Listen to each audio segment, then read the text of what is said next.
Welcome to this continuing education course on laws and rules for Florida nurses. This 2-hour course is designed to meet the mandatory requirement for Florida licensed nurses as specified by the Florida Board of Nursing in Division 64B9 of the Florida Administrative Code. Before we begin, let me share the learning objectives you should be able to achieve by the end of this course. First, you will be able to identify the composition of the Florida Board of Nursing and its primary purpose as defined in Chapter 464 of the Florida Statutes. Second, you will understand the relationship between Florida statutes as passed by the Legislature and the Florida Administrative Code as implemented by the Board of Nursing. Third, you will be able to apply the 5 rights of delegation as described in Division 64B9 of the Florida Administrative Code to common clinical scenarios involving unlicensed assistive personnel. Fourth, you will differentiate between the legal scopes of practice for the licensed practical nurse and the registered nurse as specified in Chapter 464 of the Florida Statutes. Fifth, you will be able to select the correct action a nurse must take when suspecting a colleague is impaired according to Chapter 456 of the Florida Statutes and the rules governing the intervention project for nurses. Sixth, you will compare the general grounds for discipline in Chapter 456, which applies to all health professionals, with the specific nursing-related grounds for discipline in Chapter 464. And finally, you will recognize the mandatory continuing education requirements, including mandated topic hours for biennial license renewal as outlined in Division 64B9 of the Florida Administrative Code. Now, let's begin with an introduction to the legal framework for Florida nursing. This course is not intended as a punitive exercise or a simple checkbox for license renewal. Rather, it is a critical component of professional nursing practice. The content is structured to provide a comprehensive, practical, and accessible overview of the legal and administrative framework that governs nursing in Florida. The primary goal is to empower you, the licensed nurse, with the knowledge necessary to practice safely, competently, and ethically, thereby protecting both the public and your hard-earned license. This course will translate complex legal and administrative text into plain, understandable English, focusing on real-world application to everyday clinical practice. Let's talk about the role of jurisprudence in protecting patients and licenses. Jurisprudence is the study, knowledge, and application of the body of laws and rules that govern a profession. For the Florida nurse, this means understanding the specific statutes and regulations that define the boundaries of nursing practice. The entire legal framework for nursing is built upon a single foundational principle, and that principle is public protection. The Florida Legislature has explicitly stated that professions are regulated only when their unregulated practice can harm or endanger the health, safety, and welfare of the public. The law is also clear that this potential for harm must be recognizable and must clearly outweigh any anti-competitive impact that regulation might cause.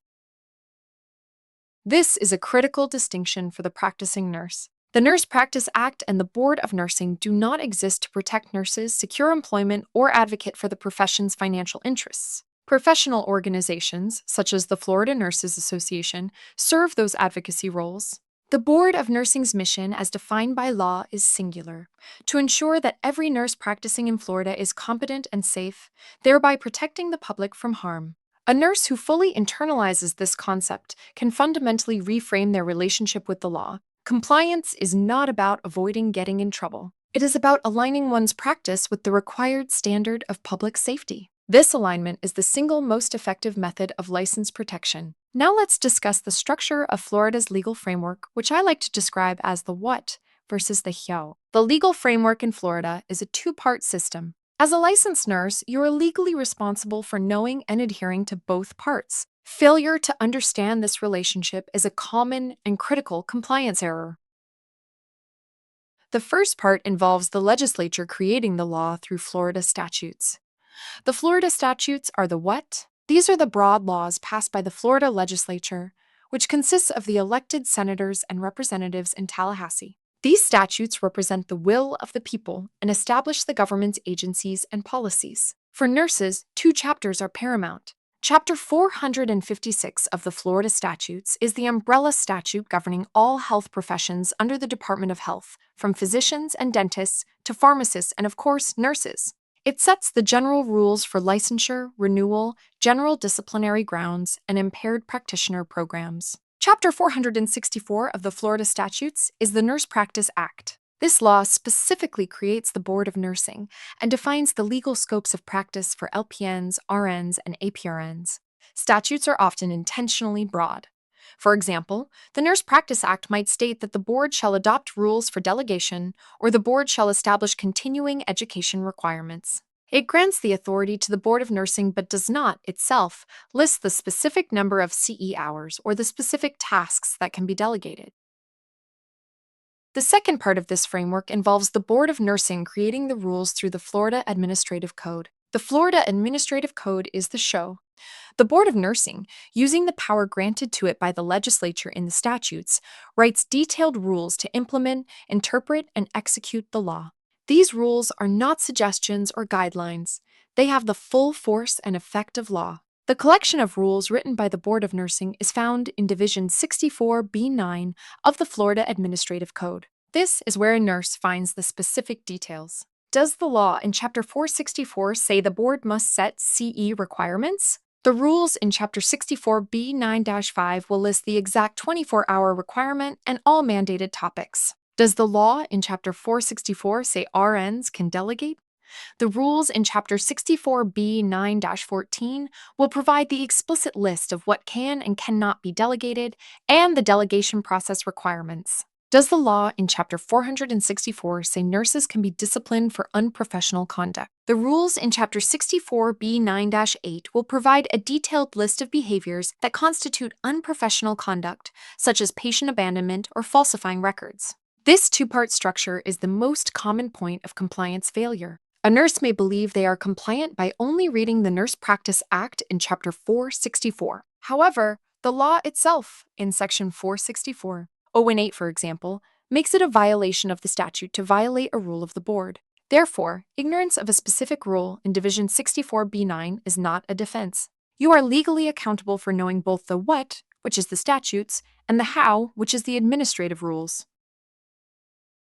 Now that we've established this foundational framework, let's move into our first module, which covers Chapter 456 of the Florida Statutes and the general provisions for health professions. This module explores Chapter 456, titled Health Professions and Occupations, General Provisions.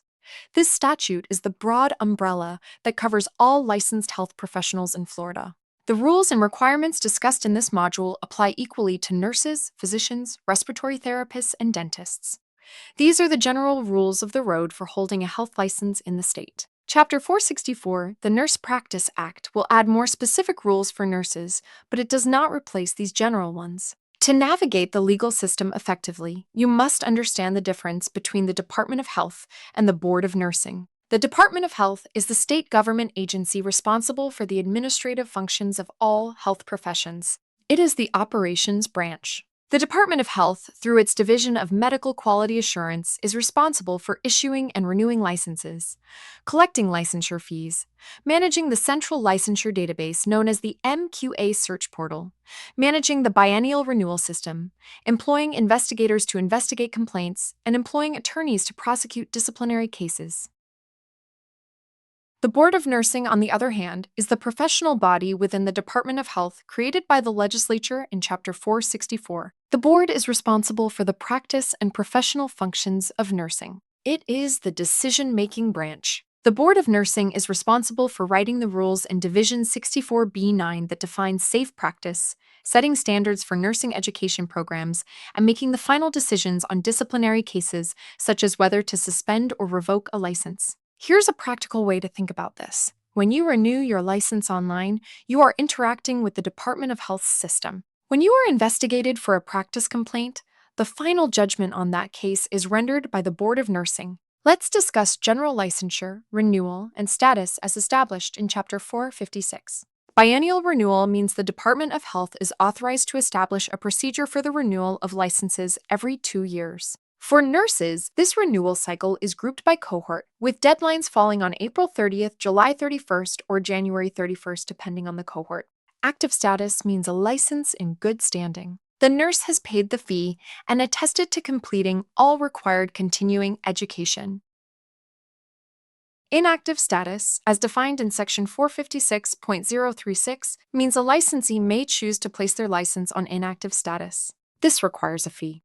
An inactive license can be reactivated by paying the required fees and showing proof of all continuing education that would have been required, including the 10-hour laws and rules and medical errors remedial courses if inactive for an extended period. It's critical to understand that a nurse cannot practice nursing in Florida with an inactive license. Delinquent status, also defined in Section 456. 036 is a critical status. If a nurse fails to renew by the deadline, for example, midnight on April 30th, the license automatically becomes delinquent. The nurse is not licensed to practice. A nurse can reactivate from delinquent status within that same renewal cycle by paying a delinquent fee and proving all continuing education was completed. Null and void status, also found in Section 456.036, is the most severe. If a nurse fails to reactivate a delinquent license by the end of the next renewal cycle, meaning the license is delinquent for an entire 2-year period, the license becomes null and void without any further action by the Board or Department of Health. A null and void license is gone. It does not exist. The only way to practice again is to reapply for licensure from the beginning, as if one were a new applicant. Now let's examine the key grounds for disciplinary action found in Section 456.072. This is one of the most important statutes for licensees. It lists the general violations for which any health professional can be disciplined. The penalties, including fines, probation, suspension, and revocation, are also listed here. These are in addition to the specific nursing violations in Chapter 464. It is essential for you to be familiar with these grounds for discipline. The first ground involves making misleading, deceptive, or fraudulent representations. This includes, but is not limited to, falsifying information on a license renewal application, such as lying about continuing education completion, falsifying CE broker, fraudulent billing such as Medicare or Medicaid fraud, or falsifying employment applications. Another ground for discipline is having a license revoked, suspended, or otherwise acted against by another jurisdiction. The licensing authority's acceptance of a relinquishment of licensure, stipulation, consent order, or other settlement shall be construed as action against the license. Being convicted or found guilty of a crime which relates to the practice or the ability to practice is another major category. This includes obvious crimes like healthcare fraud, theft of patient property, or diversion of controlled substances. It also includes crimes that demonstrate a lack of judgment or trustworthiness, such as DUIs, domestic violence, or assault. The statute often uses the term moral turpitude, referring to an act of baseness, vileness, or depravity contrary to accepted standards. Failing to report to the department any person who the licensee knows is in violation of the law is a critical, and often violated, provision. A nurse has a legal duty to report another licensee, whether nurse, doctor, or other professional, who they know is practicing in violation of the law due to impairment, diversion, or gross incompetence. However, a person who is impaired may be reported to an impaired practitioner program rather than directly to the department. Being unable to practice with reasonable skill and safety refers to the inability to practice by reason of illness or use of alcohol, drugs, narcotics, chemicals, or any other type of material, or as a result of a mental or physical condition. Violating a lawful order of the department or board or failing to comply with a lawfully issued subpoena is another ground for discipline. This includes ignoring a subpoena for records, failing to pay a fine, or failing to complete a board-ordered continuing education course. Violating any provision of Chapter 456, the applicable Practice Act, or any rules adopted pursuant thereto is the crucial catch-all that legally connects the statutes to the administrative code. Violating any rule in Division 64B9 is, by extension, a violation of this statute and grounds for discipline. Finally, engaging or attempting to engage in sexual misconduct is a zero-tolerance issue. Section 456.063 defines sexual misconduct, which is further detailed in the Nurse Practice Act. Now let's discuss impairment and the intervention project for nurses, which is governed by Section 456.076 of the Florida Statutes. Impairment in the workplace is a major public safety concern and a focus of Florida law. Section 456.076 establishes the legal framework for impaired practitioner programs. These programs are intended to provide a path to recovery for licensees, with the primary goal of returning them to safe practice, thereby protecting the public. The law defines impairment as the inability to practice with reasonable skill and safety due to a mental or physical condition or the use of alcohol, drugs, or other substances. This can include substance use disorders, but also coexisting mental health conditions such as untreated depression or anxiety that impact practice. The Board of Nursing's rules in Chapter 64B9-9 officially designate the Intervention Project for Nurses, known as the IPN, as its approved impaired practitioner program. The IPN is a third-party, nonprofit organization that contracts with the Department of Health to provide monitoring and support for nurses with or at risk for impairment. A nurse's interaction with the IPN typically follows one of two very different paths. The timing and circumstances of the referral are critical and determine whether the matter is disciplinary or non-disciplinary. The first path is the non-disciplinary path through self-referral. This is the safe harbor provision of the law. A nurse who is not already under investigation by the Department of Health and has not harmed a patient can self-refer to the IPN. A colleague, employer, or family member can also refer the nurse. If the nurse enters the IPN, complies with its evaluation and monitoring contract, which may include therapy, drug screening, and support groups, and progresses successfully, their case remains confidential. It is not considered public discipline, and it will not appear on the nurse's public license verification page. This path is designed to encourage nurses to seek help before a practice violation or patient harm occurs. The second path is the disciplinary path, which is board-ordered. This path occurs when a nurse is caught or reported after a violation has occurred. For example, a nurse is reported for diversion, has a practice-related DUI, or causes patient harm due to impairment. In this scenario, the Department of Health investigates the violation, not just the impairment, and the case goes to the board for discipline. The board's disciplinary action, which is documented in a public final order, will often be to require the nurse to enroll in and comply with the IPN. The nurse's license is placed on probation, and the successful completion of the IPN becomes a condition of that probation. This entire process is public disciplinary action that will permanently be part of the nurse's record. The intent of Section 456.076 is to provide a path to recovery that avoids discipline and protects the public. The key for a nurse is that timing is everything. Reporting oneself or a colleague before a complaint is filed or a patient is harmed is the only way to access the confidential, non-disciplinary path. Waiting until a formal complaint is filed guarantees the matter will be public and disciplinary. Let's briefly discuss patient records and confidentiality as governed by Section 456.057. This statute governs the legal requirements for patient records, which are separate from, but aligned with, the Federal Health Insurance Portability and Accountability Act, commonly known as HIPAA. The statute reinforces that records are confidential and cannot be released without the patient's written authorization, except as otherwise required by law, such as a court order or Department of Health subpoena. Regarding the patient's right to records, a healthcare provider must provide a copy of the patient's records to the patient or their legal representative upon written request. When it comes to charging for records, the provider can charge a reasonable fee for the copying of records, with the fee schedule set by Department of Health rule. However, a provider cannot profiteer from the request and critically cannot refuse to release the records because the patient has an outstanding unpaid medical bill. The records must be released regardless of payment status. During an investigation, the Department of Health can obtain patient records without written authorization from the patient by issuing a subpoena if the Department of Health and the probable cause panel find reasonable cause to believe a violation has occurred. Now let's touch on some recent legislative topics that have been added to Chapter 456. In recent years, the Florida Legislature has increasingly used Chapter 456 to enact broad state-level health policies that apply to all licensees, including nurses.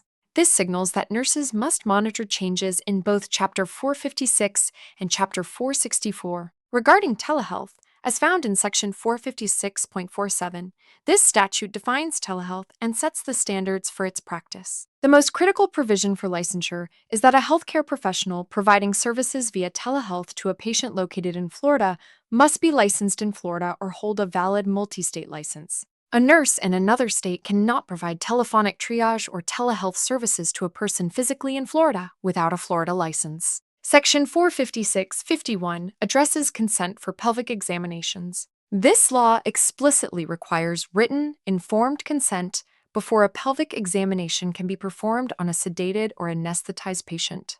This law was passed to prohibit unauthorized practice exams on anesthetized patients. Nurses involved in the consent or preoperative process, such as RNs, APRNs, and CRNAs, must be aware of this specific written consent requirement, which is separate from the general surgical consent.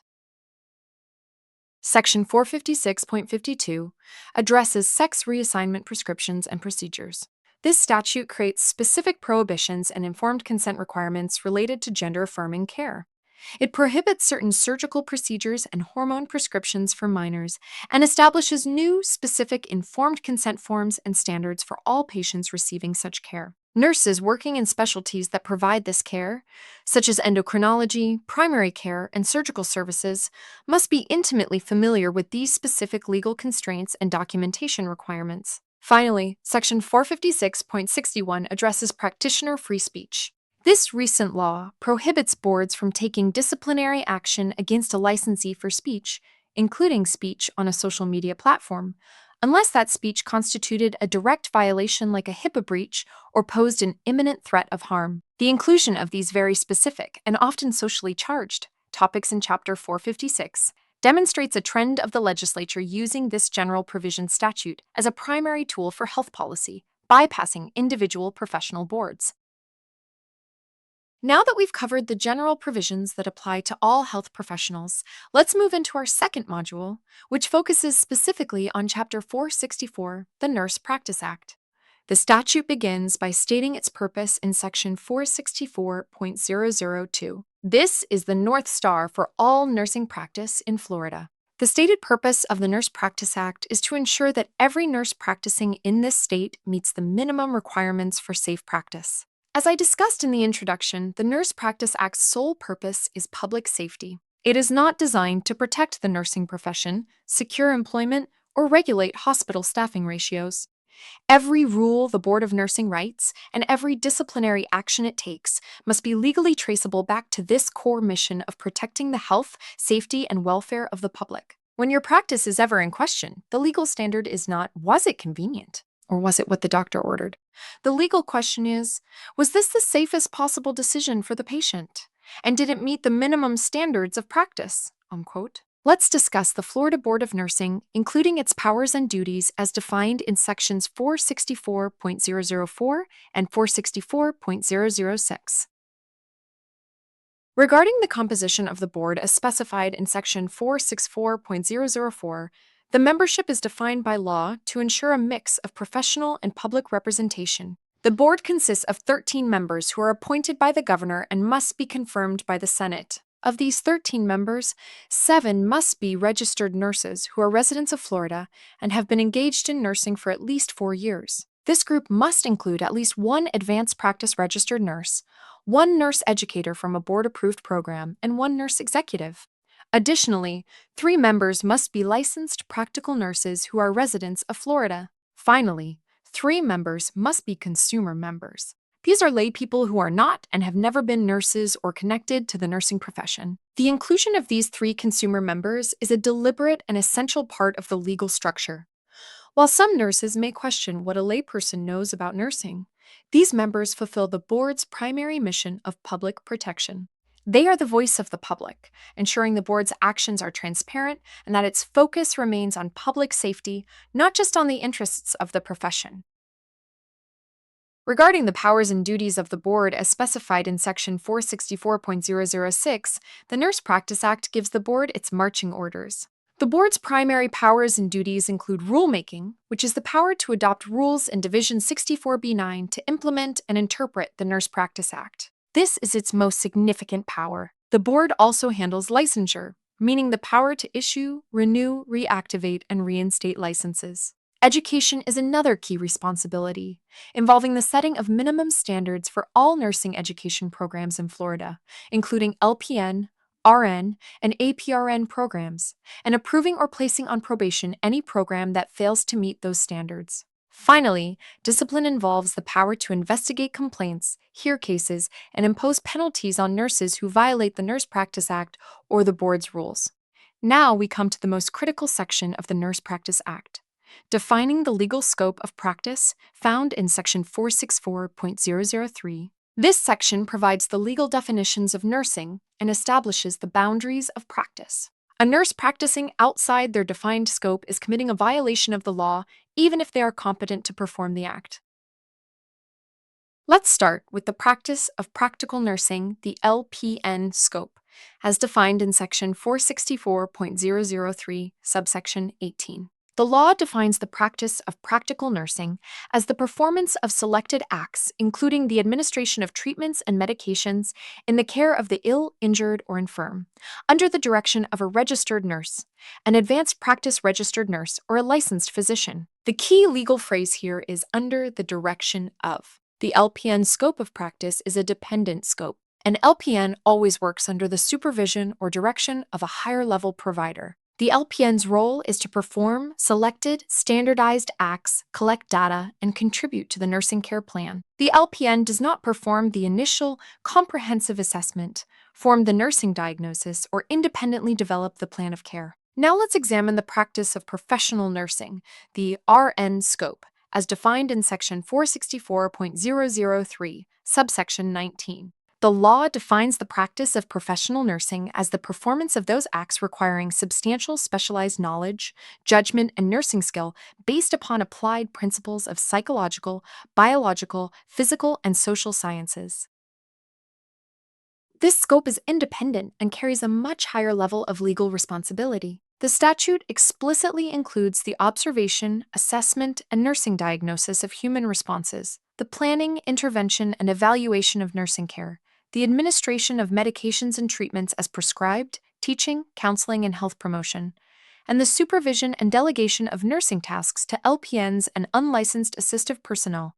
The law further states that a professional nurse is responsible and accountable for making decisions that are based upon the individual's educational preparation and experience in nursing.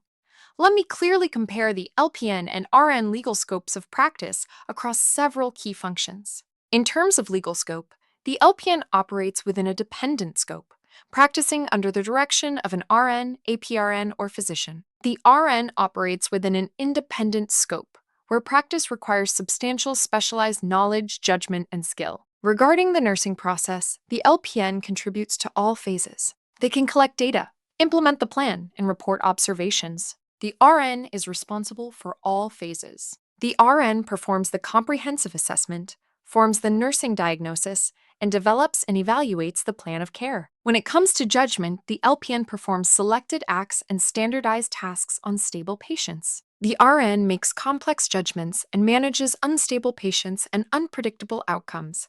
In terms of supervision, the LPN can supervise UAPs and can supervise other LPNs only in specific settings, such as nursing homes, as specified in Chapter 64B9-16. The RN can supervise LPNs and UAPs and is legally responsible for delegation.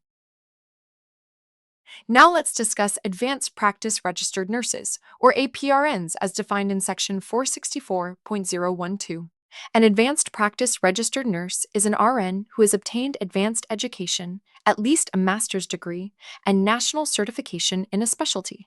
The law recognizes 4 categories of APRN: Certified Registered Nurse Anesthetist, Certified Nurse Midwife, Certified Nurse Practitioner, and Clinical Nurse Specialist. The APRN scope includes all tasks of the RN, but is expanded to include medical acts such as diagnosing medical conditions, initiating treatments, and prescribing medications, including controlled substances with a valid DEA license under a protocol with a supervising physician. An APRN may only prescribe controlled substances if they have graduated from a master's or doctoral degree program in a clinical nursing specialty. A significant recent addition to the law is Section 464.0123, which creates a path for APRNs, specifically nurse practitioners, to practice autonomously without a supervising physician protocol. To qualify, the APRN must, among other requirements, have at least 3,000 hours of practice experience under the supervision of a physician within the preceding 5 years,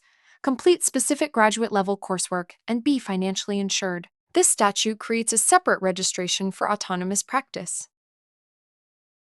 Section 464.015 addresses titles and abbreviations. The Nurse Practice Act provides legal protection for nursing titles. It is a first-degree misdemeanor, which is a crime for any person to use the title nurse, unless they are a licensed RN or LPN, use the abbreviations RN, LPN, APRN, or CNS, or use any other title or abbreviation that would imply they are a licensed nurse.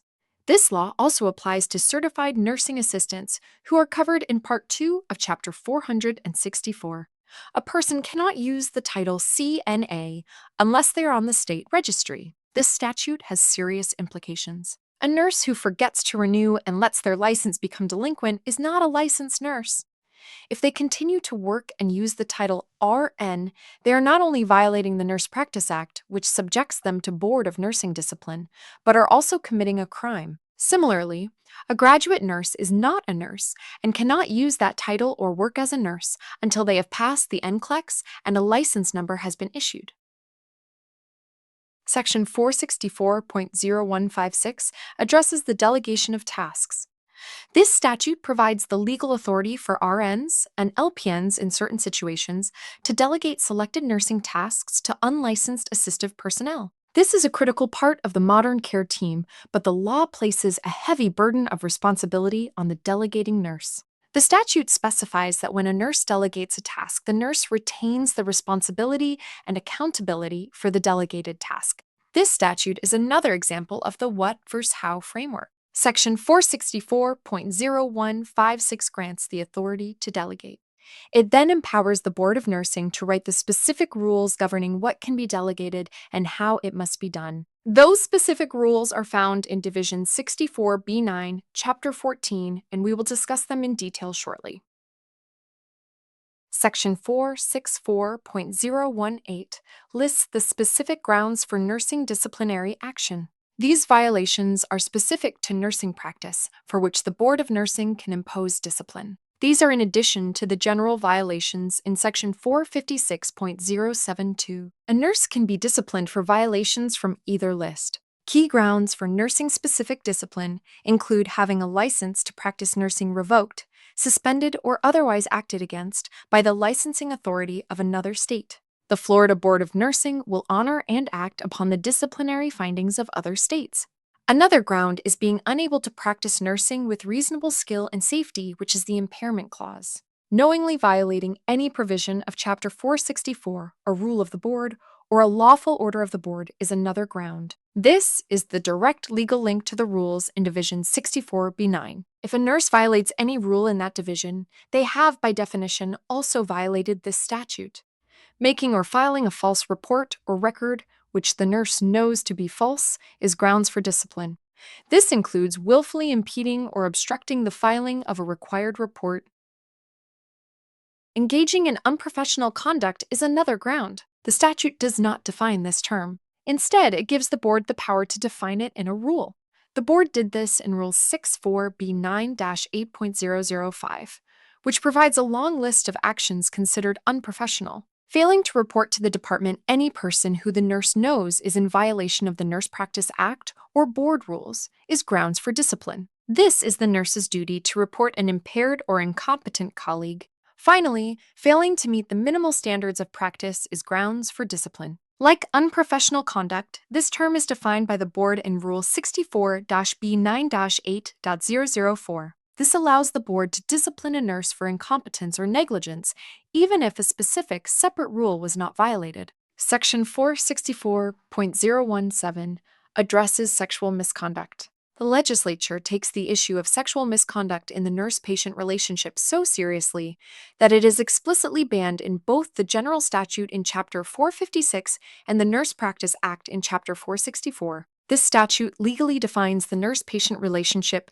as one of public trust. It creates a bright-line rule that any sexual activity between the nurse and a current patient is a violation. The law explicitly states that the patient's consent is not a valid legal defense, as the relationship is inherently unequal, and true consent is deemed legally impossible. This is a zero-tolerance violation that almost always results in severe penalties, including license revocation. Now that we've covered the Nurse Practice Act, let's move into our third module, which examines Division 64B9 of the Florida Administrative Code, the Rules of the Board of Nursing. This module delves into the how-to manual for nursing practice. As I've established, the Nurse Practice Act sets the broad legal framework. Division 64B9 contains the detailed, specific rules written by the Board of Nursing to implement and enforce that framework. These rules are law and are fully enforceable. A nurse who violates a rule in Division 64B9 is subject to discipline, just as if they had violated a statute. This division is organized into chapters, each addressing a specific area of practice or licensure. For example, Chapter 64B9-3 covers licensure, Chapter 64B9-5 covers continuing education, and Chapter 64B9-8 covers standards of practice. Let's start with the detailed licensure rules found in Chapter 64B9-3. Rule 64B9-3.002 covers licensure by examination. This rule applies to new graduates. It requires that the applicant has graduated from a board-approved or equivalent nursing program and has obtained a passing score on the National Council Licensure Examination, commonly known as the NCLEX. Rule 64B9-3. L08 covers licensure by endorsement.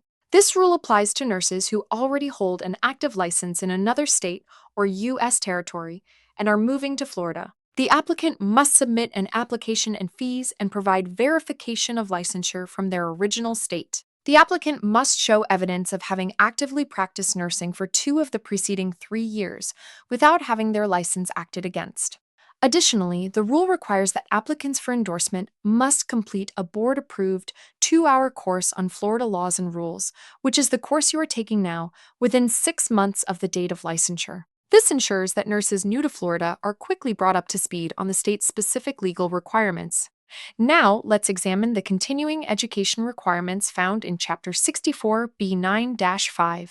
Rule 64B9-5.002 establishes the total hours required. All Florida licensed nurses, including LPNs, RNs, and APRNs, must complete 24 contact hours of continuing education during each 2-year renewal period.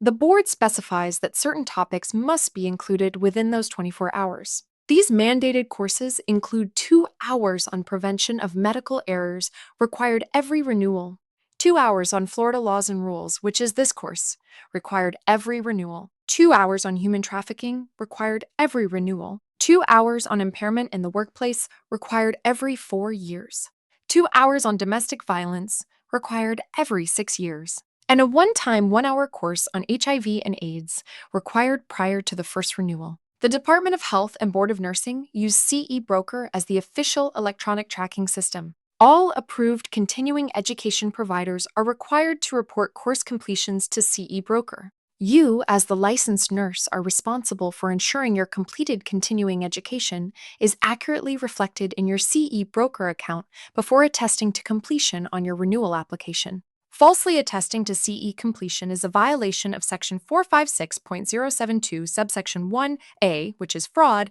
and is a common reason for disciplinary action. The list of mandated topics is a direct reflection of legislative and public priorities. The recent additions of human trafficking and impairment demonstrate that the Board of Nursing and Legislature expect nurses to be skilled in identifying and responding to major public health and professional safety crises. Now let's discuss the standards for competent practice found in Chapter 64B9-8. This is arguably the most important chapter in Division 64B9 for daily clinical practice. This chapter provides the board's official definitions of incompetent and unprofessional practice. When a nurse is investigated, their actions are measured against these rules. Rule 64B9-8. 004 establishes the minimal standards of practice.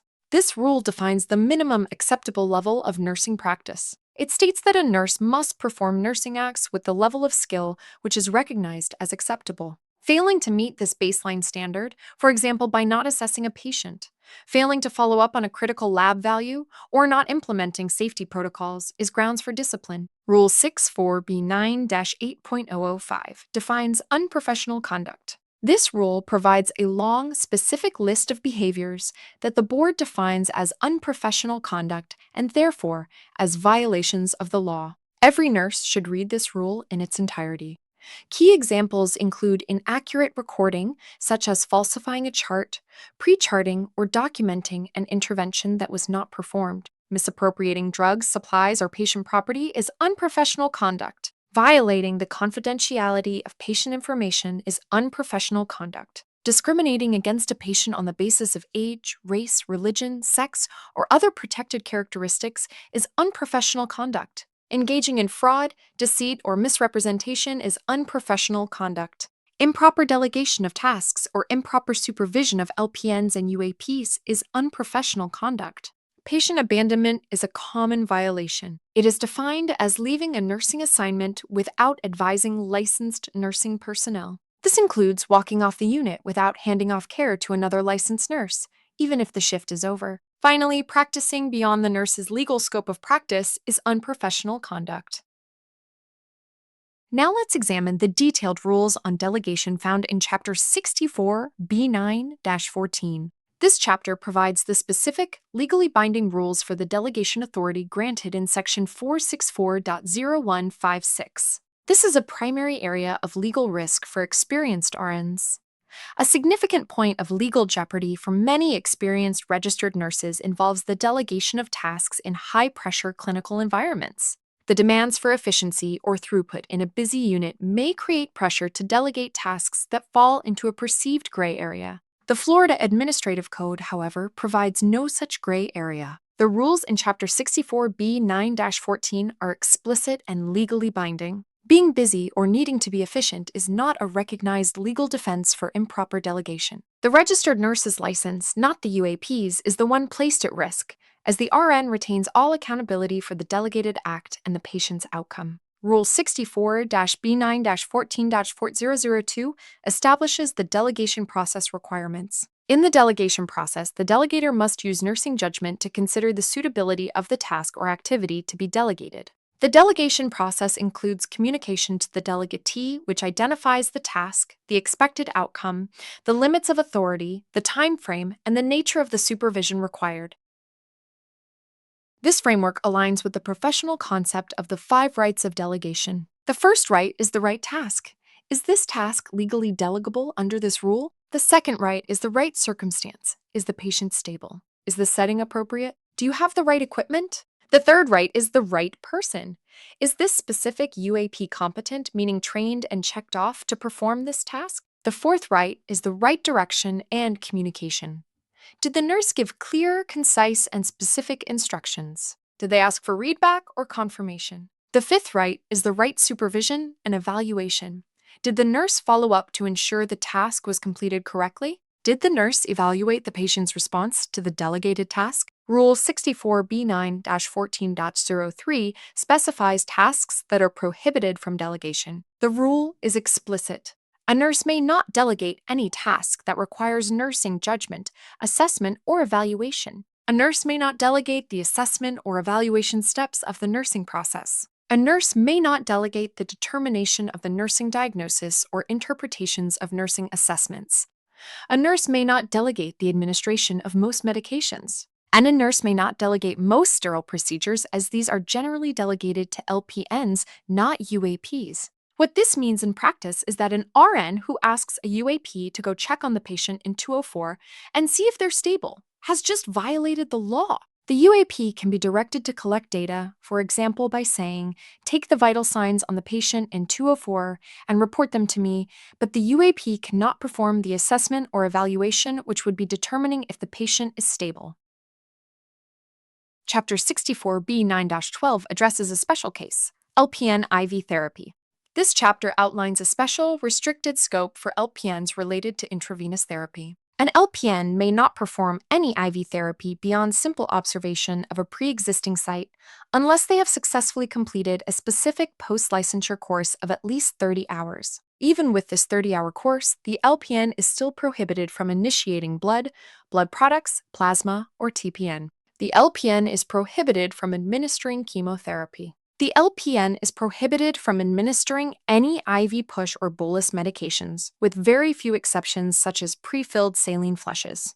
The LPN is prohibited from mixing or adding medications to IV solutions, and the LPN is prohibited from initiating or discontinuing central lines. The LPN can, with the course, initiate peripheral IVs, manage existing lines, and administer pre-mixed IV piggyback antibiotics. An RN who directs an LPN to perform a prohibited act, such as telling them to just push this 5-meter G of morphine IV, has committed an act of improper delegation and violated the law, placing both their own license and the LPN's license in jeopardy. Let's briefly discuss the disciplinary guidelines found in Rules 64-P9-8.001 and 64-8.006. Rule 64B9-8.006 establishes the range of penalties from fines to revocation for specific violations. Rule 64B9-8.001 addresses aggravating and mitigating circumstances. This rule allows the board to adjust a penalty up or down. Aggravating factors, which make a penalty worse, include patient harm, prior disciplinary history, or diverting drugs for a long period. Mitigating factors, which may lessen a penalty, include self-reporting, remorse, or a single minor violation with no patient harm. Rule 64-B9-8.003 addresses citations. This is essentially the traffic ticket of nursing discipline. For a first-time, minor violation, such as failing to complete all continuing education on time or failing to update a home address, the Department of Health can issue a citation violation. This typically involves a fine and a requirement to fix the problem, such as completing the continuing education. While a citation is public discipline, it avoids the lengthy and costly process of a full administrative complaint. Now that we've covered the specific rules of the Board of Nursing, let's move into our fourth module, which provides a detailed examination of the disciplinary process as outlined in Section 456.073. This module provides a step-by-step guide to the disciplinary process from the moment a complaint is filed to the final disciplinary action. The process can be intimidating and confusing, and understanding it is key to navigating it properly. The goal of this module is to explain your rights and responsibilities at each stage, as well as the critical terms and decision points. Step 1 involves the complaint and investigation. Filing. A complaint can be filed by anyone, including a patient's family member, an employer, a coworker, or even an anonymous source. Complaints are filed with the Florida Department of Health. Legal sufficiency. The Department of Health's Consumer Services Unit reviews the complaint to determine if it is legally sufficient. This is a low bar. It simply means that if the allegations in the complaint are true, would they constitute a violation of Chapter 456 or 464? Investigation. If the complaint is deemed legally sufficient, it is assigned to a Department of Health investigator. The investigator's job is to gather evidence, which may include medical records, witness statements, and an interview with the nurse, who is referred to as the subject. The investigator's contact with the nurse is a critical moment. The investigator may call the nurse or show up at their home or workplace. The nurse is not required to speak to them or provide a statement on the spot. Any statement a nurse makes can and will be used against them. The most prudent and professional response is to say, "I will cooperate fully, but I must consult with my legal counsel first. Please provide me with your card and a copy of the complaint, and my attorney will be in contact." It's important to know that failure to respond at all can result in a default judgment and discipline, including revocation. Step 2 involves the probable cause panel. The investigator completes their report, which in theory anonymizes the nurse and witnesses. This report is presented to the probable cause panel. The probable cause panel is a small group of current and former Board of Nursing members, at least one of whom must be a former or current consumer member. Their only job is to determine if probable cause exists. Probable cause means a reasonable belief that the facts, as alleged in the complaint and investigation, would constitute a violation of the law. This is a very low standard of proof, much lower than beyond a reasonable doubt. This entire process from complaint to probable cause panel determination is confidential. If the probable cause panel finds no probable cause, the case is dismissed and it never becomes public record. Step 3 involves the administrative complaint and the election of rights. If the probable cause panel finds probable cause, the Department of Health's legal department, known as the prosecutor, files a formal administrative complaint against the nurse. This is the most critical event in the entire process. The moment the administrative complaint is filed, the case becomes public record. The nurse's name and the full list of allegations are posted on the Department of Health website and become searchable by employers, patients, and the general public. The nurse is formally served with the administrative complaint and a document called the Election of Rights. The nurse must respond to this form typically within 21 days. Step 4 involves resolution through the nurse's election. The Election of Rights form legally requires the nurse to choose one of 3 paths to resolve the case. The first option is to dispute the facts through a formal hearing. The nurse chooses this path if they claim the allegations are not true. The case is transferred to an administrative law judge at the Division of Administrative Hearings. The judge conducts a formal, trial-like hearing with witnesses, evidence, and testimony. The judge then issues a recommended order back to the Board of Nursing, suggesting findings of fact and a recommended penalty or dismissal.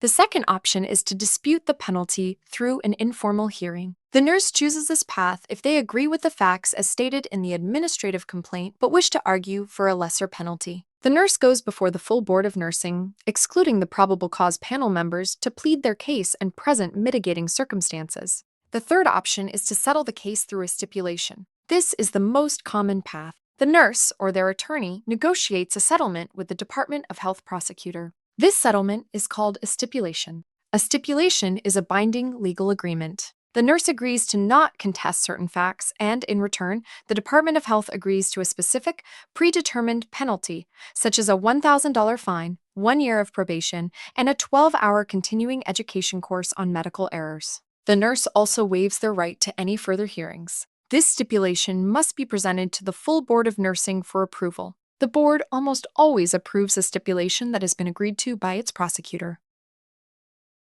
Step 5 involves the final order and potential penalties. Whether the case is resolved via a stipulation, an informal hearing, or a formal hearing, it ends with the issuance of a final order from the Board of Nursing. A final order is the board's official, public, and legally binding judgment in the case. It is permanent. It will be attached to the nurse's license verification page on the Department of Health website forever.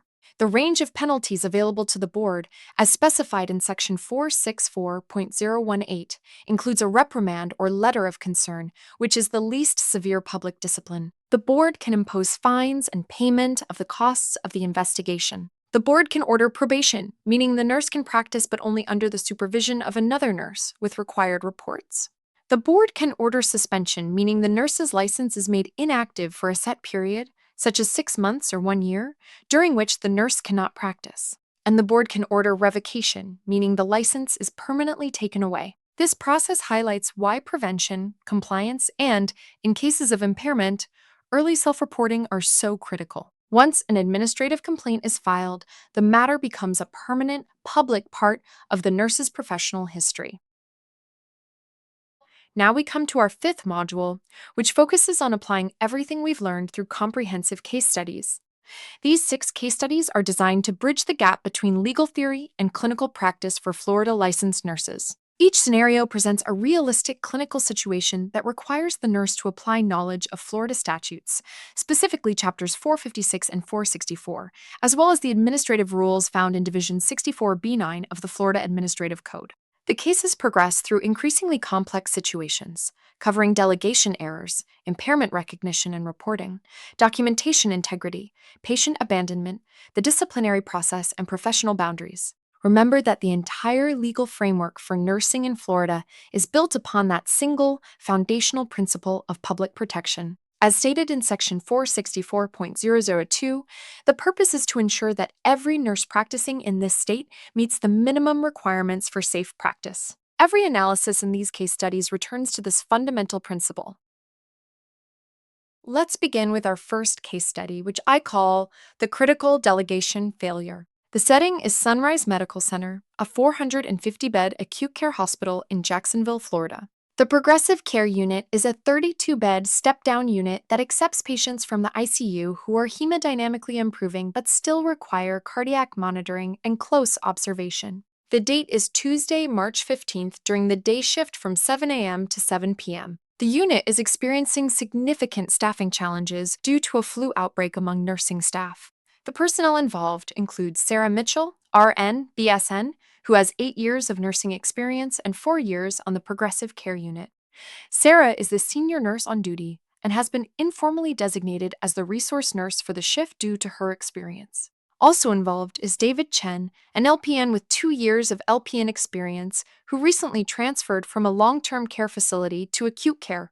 David completed his 30-hour IV therapy course 6 months ago and is certified for peripheral IV initiation and maintenance. Finally, there is Maria Santos, a CNA or UAP with 5 years of experience as a certified nursing assistant, well respected for her reliability and attention to detail. The house supervisor is James Thompson, an RN with 15 years of experience. The patient in this scenario is Mr. Robert Williams, a 68-year-old male admitted 48 hours ago following an acute STEMI, which is an ST elevation myocardial infarction, with successful percutaneous coronary intervention and stent placement to the left anterior descending artery. His post-procedure course has been uncomplicated. Current orders include a heparin drip at 18 units per kilogram per hour, currently infusing via a peripheral IV in his right forearm, continuous cardiac monitoring, IV metoprolol 5 mg every 6 hours as needed for heart rate greater than 100, strict intake and output monitoring, and telemetry. Now let me walk you through how the events unfolded. At 7:15 a.m., Sarah receives report on Mr. Williams and 5 other patients. The night shift nurse notes that Mr. Williams has been stable overnight, with heart rate ranging from 72 to 88 beats per minute, blood pressure 128/76, and no chest pain. His most recent PTT drawn at 4 a.m. was 68 seconds, which is within the therapeutic range of 60 to 80 seconds. The heparin drip has been titrated appropriately per protocol. At 7:45 a.m., Sarah completes her initial rounds. Mr. Williams is alert and oriented, denies chest pain, and his vital signs are stable. Heart rate 78, blood pressure 132/78, respiratory rate 16, and oxygen saturation 97% on room air. She notes the IV site in his right forearm is without redness, swelling, or tenderness. The heparin is infusing at the ordered rate. At 8:30 a.m., the charge nurse informs Sarah that 2 nurses have called in sick. Sarah is now responsible for 8 patients instead of 6. One of the new assignments is a fresh, post-operative CABG patient being transferred from the cardiovascular ICU at 9 a.m. At 8:55 a.m., Sarah is in the middle of her medication pass when she receives a call from the cardiovascular ICU. The CABG patient is being brought down immediately due to bed needs in the unit. At the same time, her call light shows that Mr. Williams is requesting assistance. At 9 a.m., feeling overwhelmed, Sarah makes 3 critical decisions. First, she asks David, the LPN, to go do the 9 a.m. assessment on Mr. Williams in room 412. She tells him he's been stable all night, just a routine post-MI check. Document his vitals, check his IV site, and see if he needs anything. I've got to receive this CABG patient. Second, she asks Maria, the CNA, to check on Mrs. Patterson in room 408. She tells her she's been a little restless. Go see if she's doing okay and if her blood pressure is still high. Third, she tells David, also, if the IV in 412 looks like it's going bad, you have your IV cert, so just pull it and restart it somewhere else. He needs that heparin running.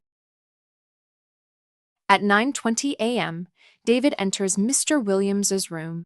He takes vital signs, heart rate 94, blood pressure 118/68, respiratory rate 18, and oxygen saturation 96%. He notes the patient is slightly diaphoretic and appears uncomfortable. When David checks the IV site, he notices some redness and slight swelling around the catheter insertion point. The patient states, "My arm has been hurting for about an hour."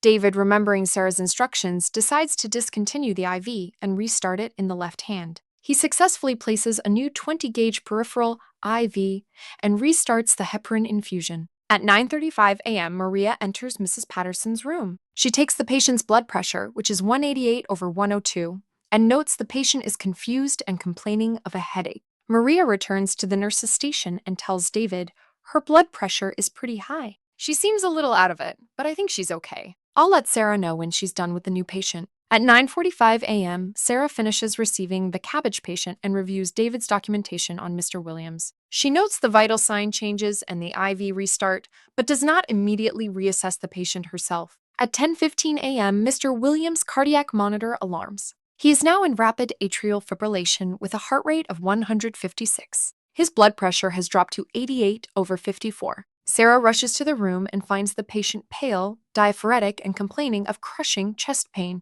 A code is called.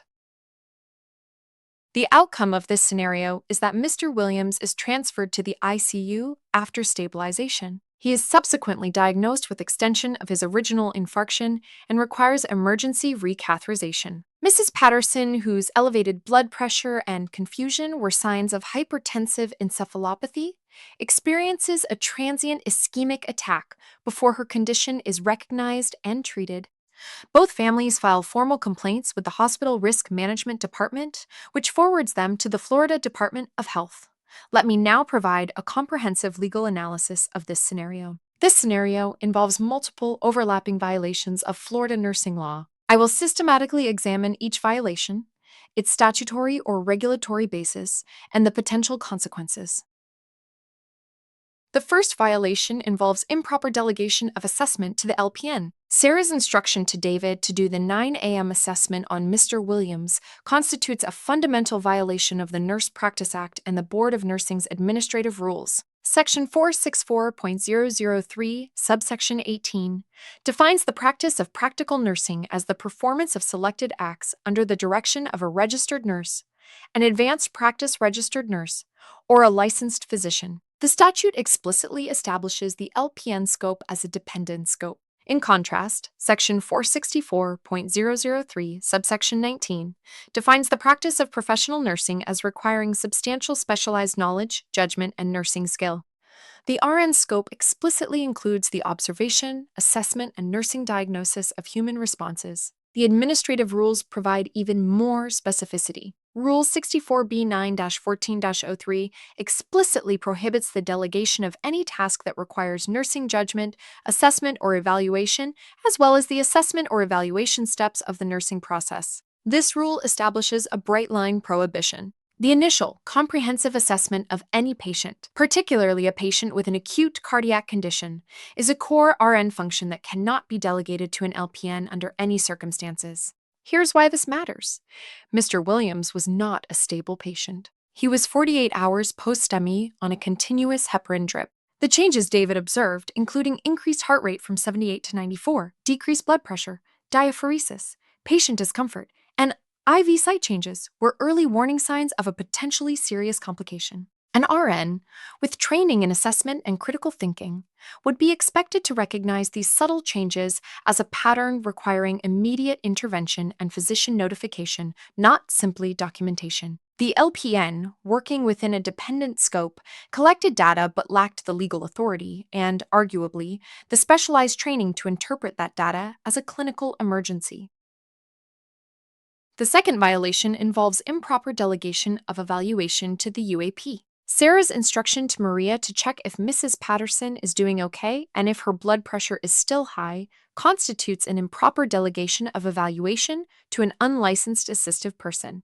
Rule 64B9-14-003 prohibits the delegation of the determination of the nursing diagnosis or interpretations of nursing assessments. A UAP is legally permitted to collect data, such as taking a blood pressure reading. A UAP is not legally permitted to evaluate or interpret that data. The question, is her blood pressure still high, requires the UAP to make a clinical judgment about the significance of the numerical value, which is an act of interpretation. Furthermore, the instruction to determine if the patient is doing okay is a request for the UAP to perform an evaluation of the patient's overall clinical status. This is exactly what Rule 64B9-14.003 prohibits. The legally correct instruction would have been, please take Mrs. Patterson's vital signs and report the numbers directly to me immediately.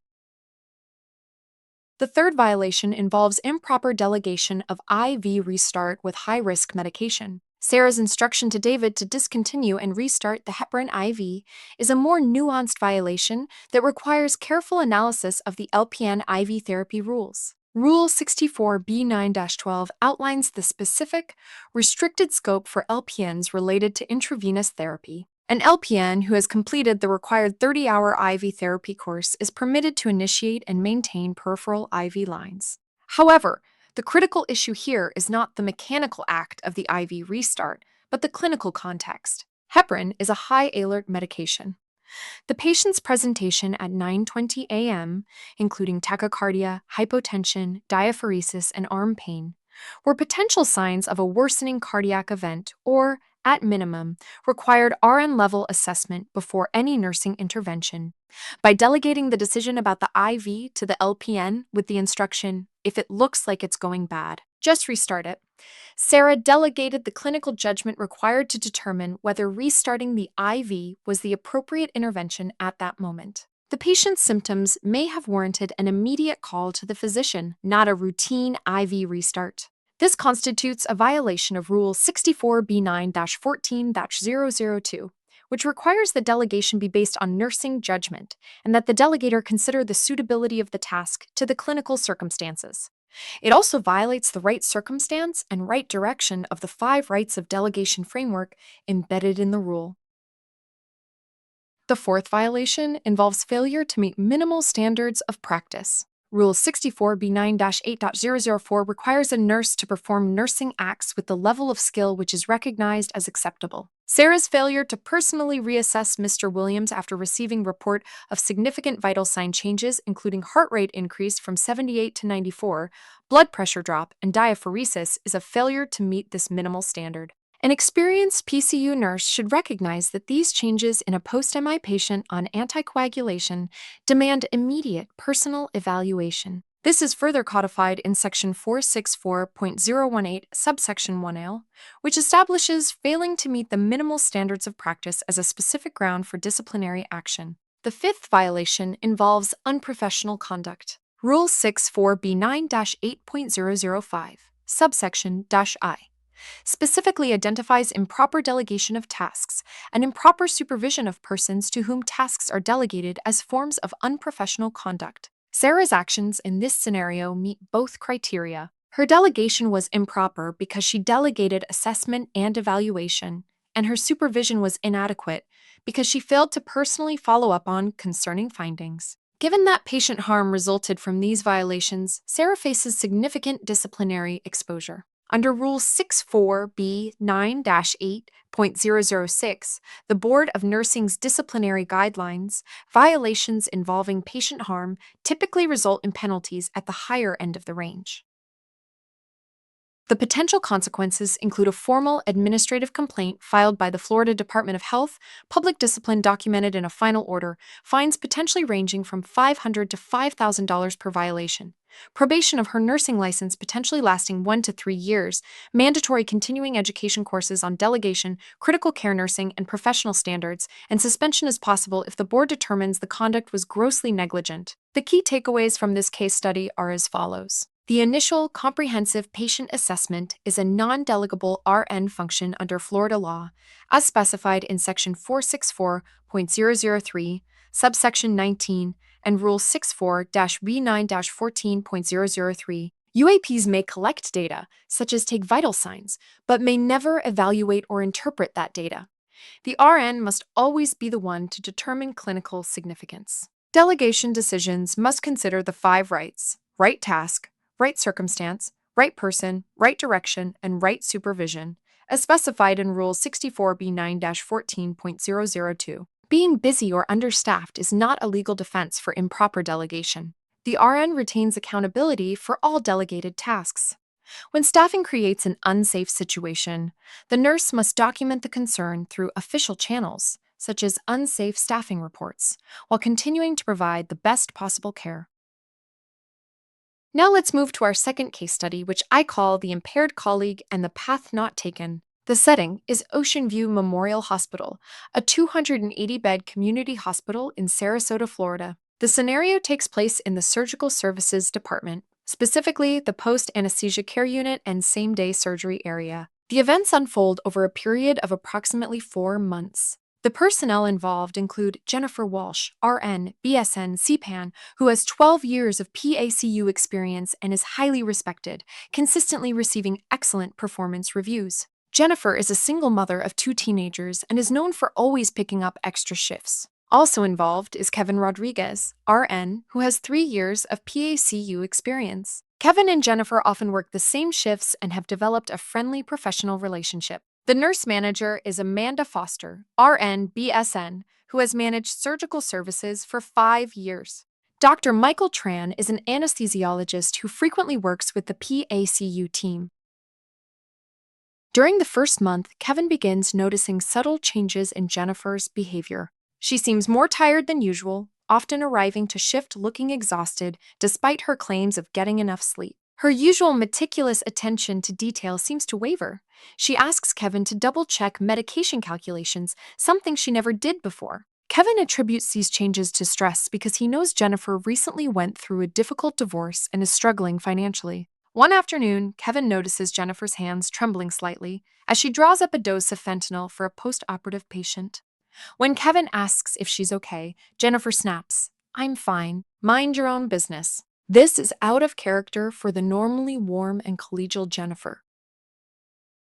During the second month, Kevin starts paying closer attention. He observes several concerning patterns. First, he notices wastage discrepancies. Jennifer seems to waste controlled substances at the end of almost every shift, often documenting that patients refused the full dose or that she wasted due to contamination. While each individual waste is properly documented with a witness signature, the frequency is unusual. Second, there are patient complaints. 3 patients cared for by Jennifer have complained of inadequate pain control in post-operative surveys, despite documentation showing they received appropriate doses of analgesics. Third, Jennifer takes frequent unscheduled bathroom breaks, often disappearing into the staff bathroom for 10 to 15 minutes at a time. She returns looking more alert and energized. Fourth, there are physical signs. On several occasions, Kevin notices Jennifer's pupils appear constricted, even in the dimly lit PACU. She sometimes seems to nod off for brief moments during documentation. Kevin feels deeply conflicted. Jennifer is a friend and a single mother. He worries about the impact on her family if he reports his suspicions. He decides to wait and see if things improve. During the third month, Dr. Tran, the anesthesiologist, approaches Kevin privately. He says, "I've noticed something off with Jennifer. Her patients don't seem to be responding to pain meds the way they should. Have you noticed anything?" Kevin admits he has concerns but hasn't reported them. Dr. Tran says, "I'm not going to get involved. I don't want to ruin her career over a hunch, but you should keep an eye on her." Kevin decides to confront Jennifer directly. He pulls her aside and says, "Jennifer, I care about you. I've noticed some things that worry me. Are you okay? Is there something going on?" Jennifer's eyes well up with tears. She whispers, "It's been so hard since the divorce. I hurt my back a few months ago and the pain got so bad. My doctor gave me something, but it wasn't enough. I've just been supplementing a little. I have it under control. Please, Kevin, don't say anything." "I'll stop. I promise. Think of my kids." Kevin, moved by her plea and believing her promise, agrees to keep her secret.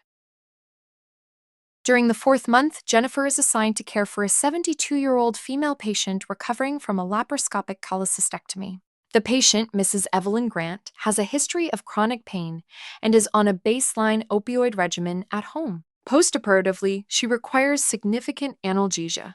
At 2:30 p.m., Mrs. Grant's blood pressure drops to 78/50, and her oxygen saturation falls to 82%. She is minimally responsive. A rapid response is called. Dr. Tran, who responds to the code, notes that the patient's presentation is consistent with opioid overdose.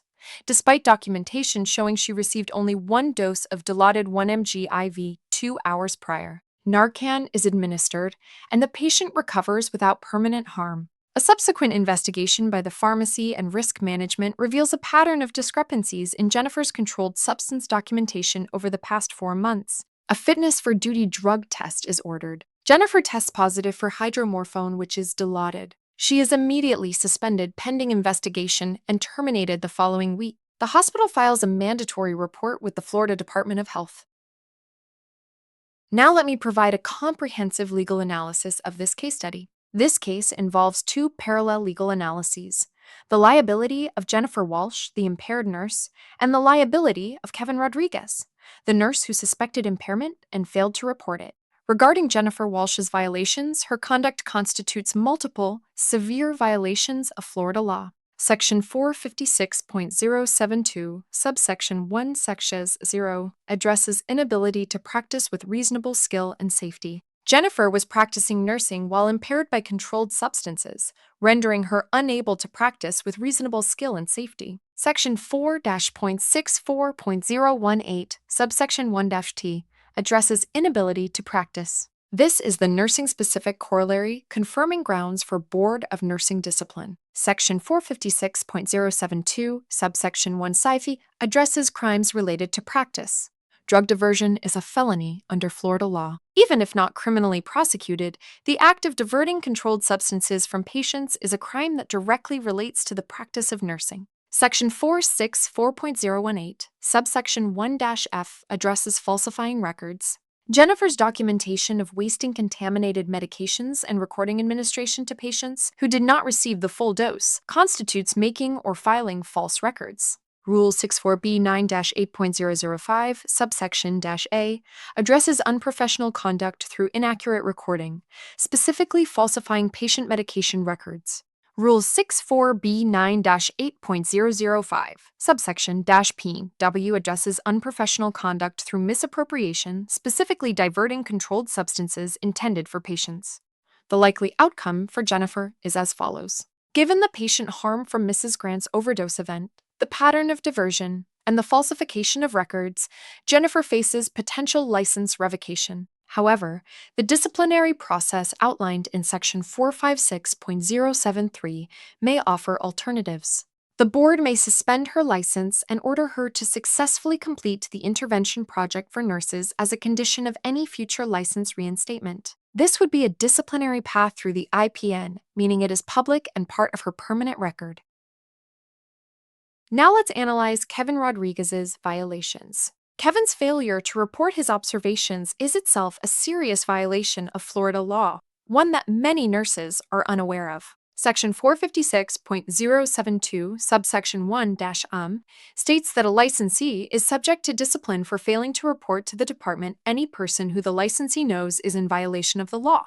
The law uses the word knows, which is a key legal term. Kevin, after his confrontation with Jennifer in month 3, had direct, personal knowledge of Jennifer's admission that she was supplementing her pain medication by diverting hospital drugs. At that moment, Kevin crossed the line from suspicion to knowledge. Similarly, Section 464.018, subsection 1J, establishes a nursing-specific duty. Failing to report to the department any person who the licensee knows is in violation of this chapter or the rules of the board. Kevin knew Jennifer was violating the Nurse Practice Act by practicing while impaired and by diverting, and he failed to report. There was a safe harbor alternative that Kevin missed. Section 456.076, the statute governing impaired practitioner programs, provides a critical alternative. The statute explicitly states that a person who is impaired may be reported to an impaired practitioner program rather than directly to the department. This is the safe harbor. Had Kevin understood the law, he could have anonymously referred Jennifer to the IPN before the Mrs. Grant incident.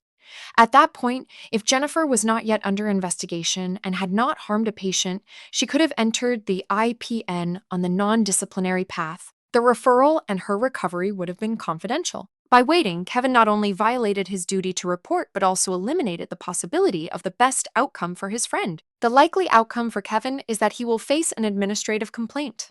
Because his failure to report contributed to a patient harm event, he faces significant discipline. Potential penalties include fines, probation, and mandatory continuing education on his professional and legal responsibilities. Regarding Dr. Tran's conduct, he is a licensed physician in Florida and is also subject to Chapter 456. His statement that he was not going to get involved is a likely violation of his own duty to report under Section 456.072, subsection 1-1. Physicians are not exempt from this requirement. His license may also be at risk. The key takeaways from this case study are as follows. Florida law, specifically Section 456.072, subsection 1-I, and Section 464.018, subsection 1- creates an affirmative legal duty for nurses to report colleagues they know are in violation of the law. The intervention project for nurses offers two paths: a non-disciplinary path for self-referrals before a complaint or patient harm, and a disciplinary path when ordered by the board after a violation. Timing is everything. Early intervention, even through anonymous referral to the IPN, protects the impaired nurse's career, protects patients, and fulfills the reporting nurse's legal obligations without requiring a report directly to the Department of Health. Personal loyalty and professional friendship do not suspend legal duties. A nurse who covers for an impaired colleague is placing their own license at risk. Now, let's move to our third case study, which I call the pre-charting catastrophe.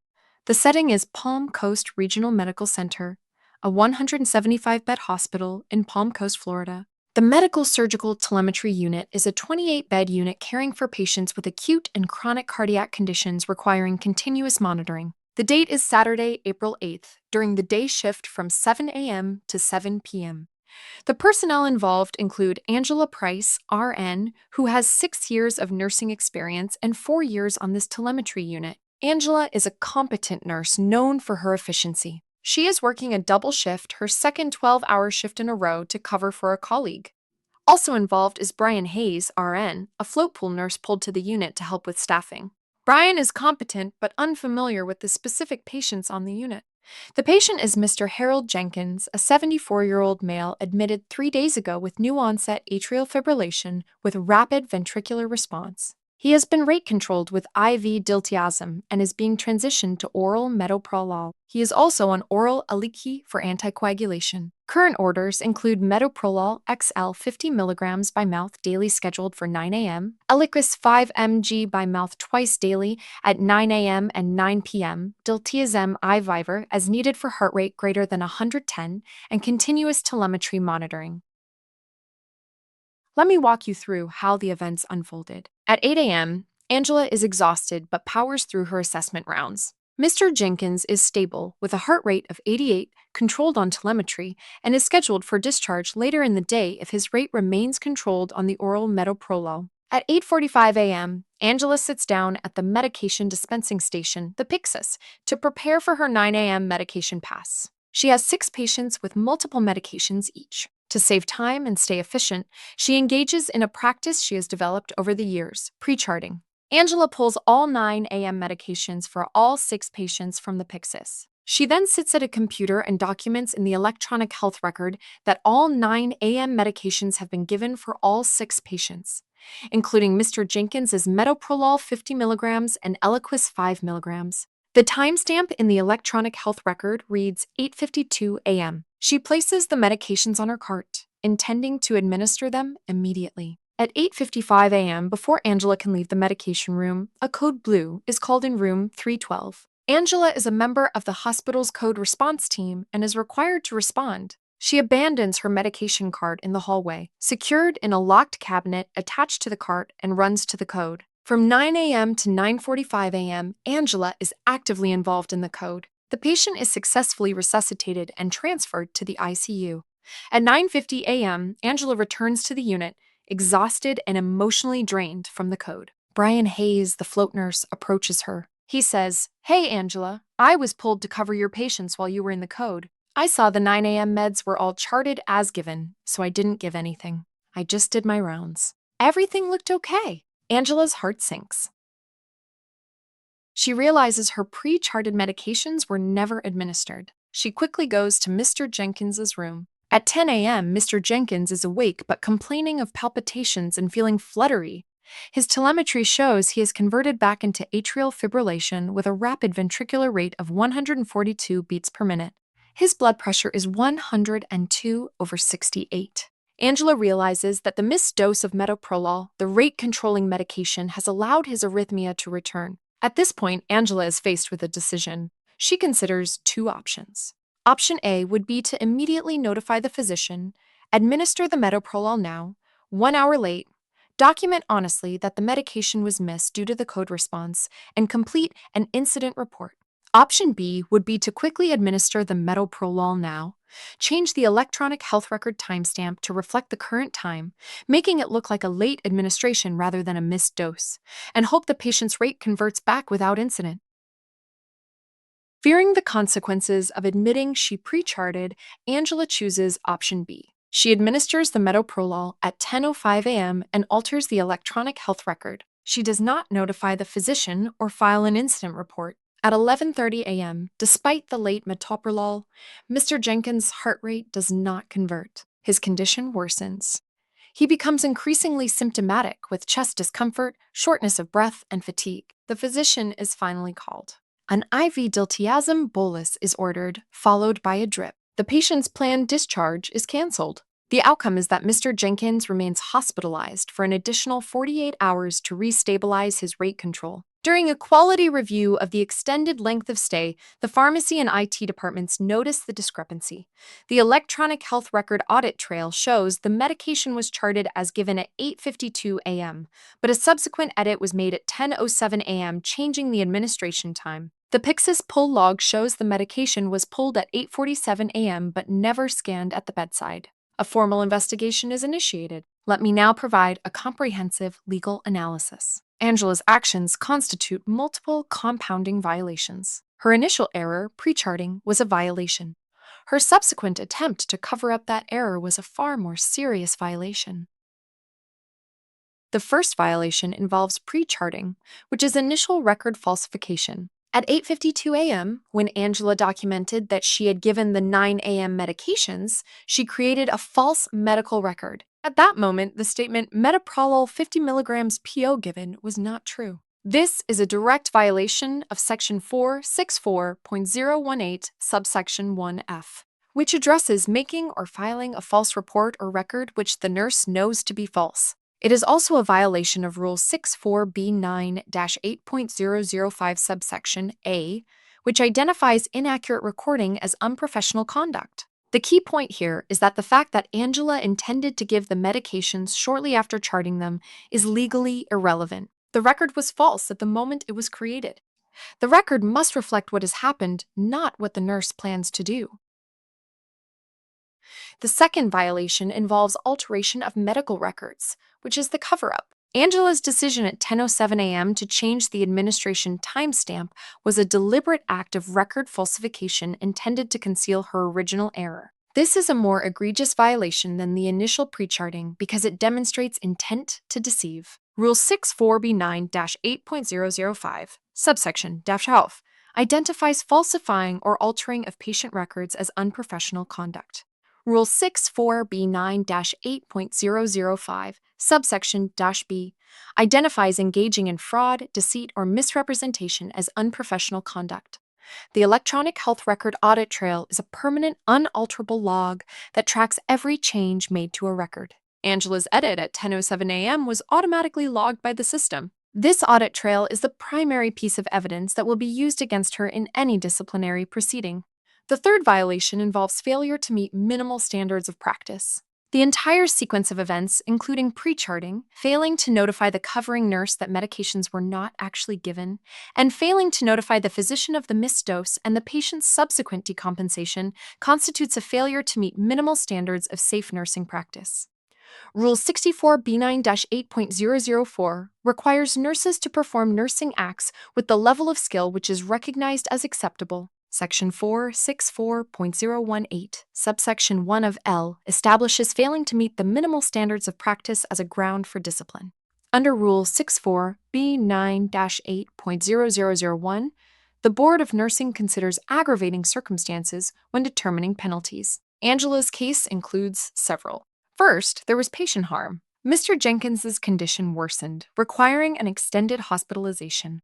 Second, there was a cover-up attempt. The deliberate alteration of records demonstrates a lack of honesty and integrity, which are core professional values. Third, there is a pattern of behavior, Angela admitted, or it would be discovered, that pre-charting was a routine practice for her, not a one-time lapse. This suggests a systematic disregard for documentation standards. Angela faces severe disciplinary action. Given the patient harm, the falsification, and the cover-up, Potential penalties include suspension of her nursing license, significant fines, extended probation with practice restrictions, mandatory continuing education on documentation, ethics, and professional integrity, and revocation is possible in severe cases, particularly if the board views the cover-up as evidence of fundamental dishonesty. The key takeaways from this case study are as follows. Pre-charting, which is documenting an action before it is performed, is always a violation of Florida law, regardless of the nurse's intent to complete the task. The electronic health record audit trail is a permanent, unalterable record that tracks every change. Attempting to alter records to conceal an error will always be discovered and always makes the situation worse. Honest, immediate disclosure of an error is almost always the less damaging path, both for the patient and for the nurse's license. Cover-ups transform a mistake into an act of fraud, fundamentally changing the nature and severity of the disciplinary response.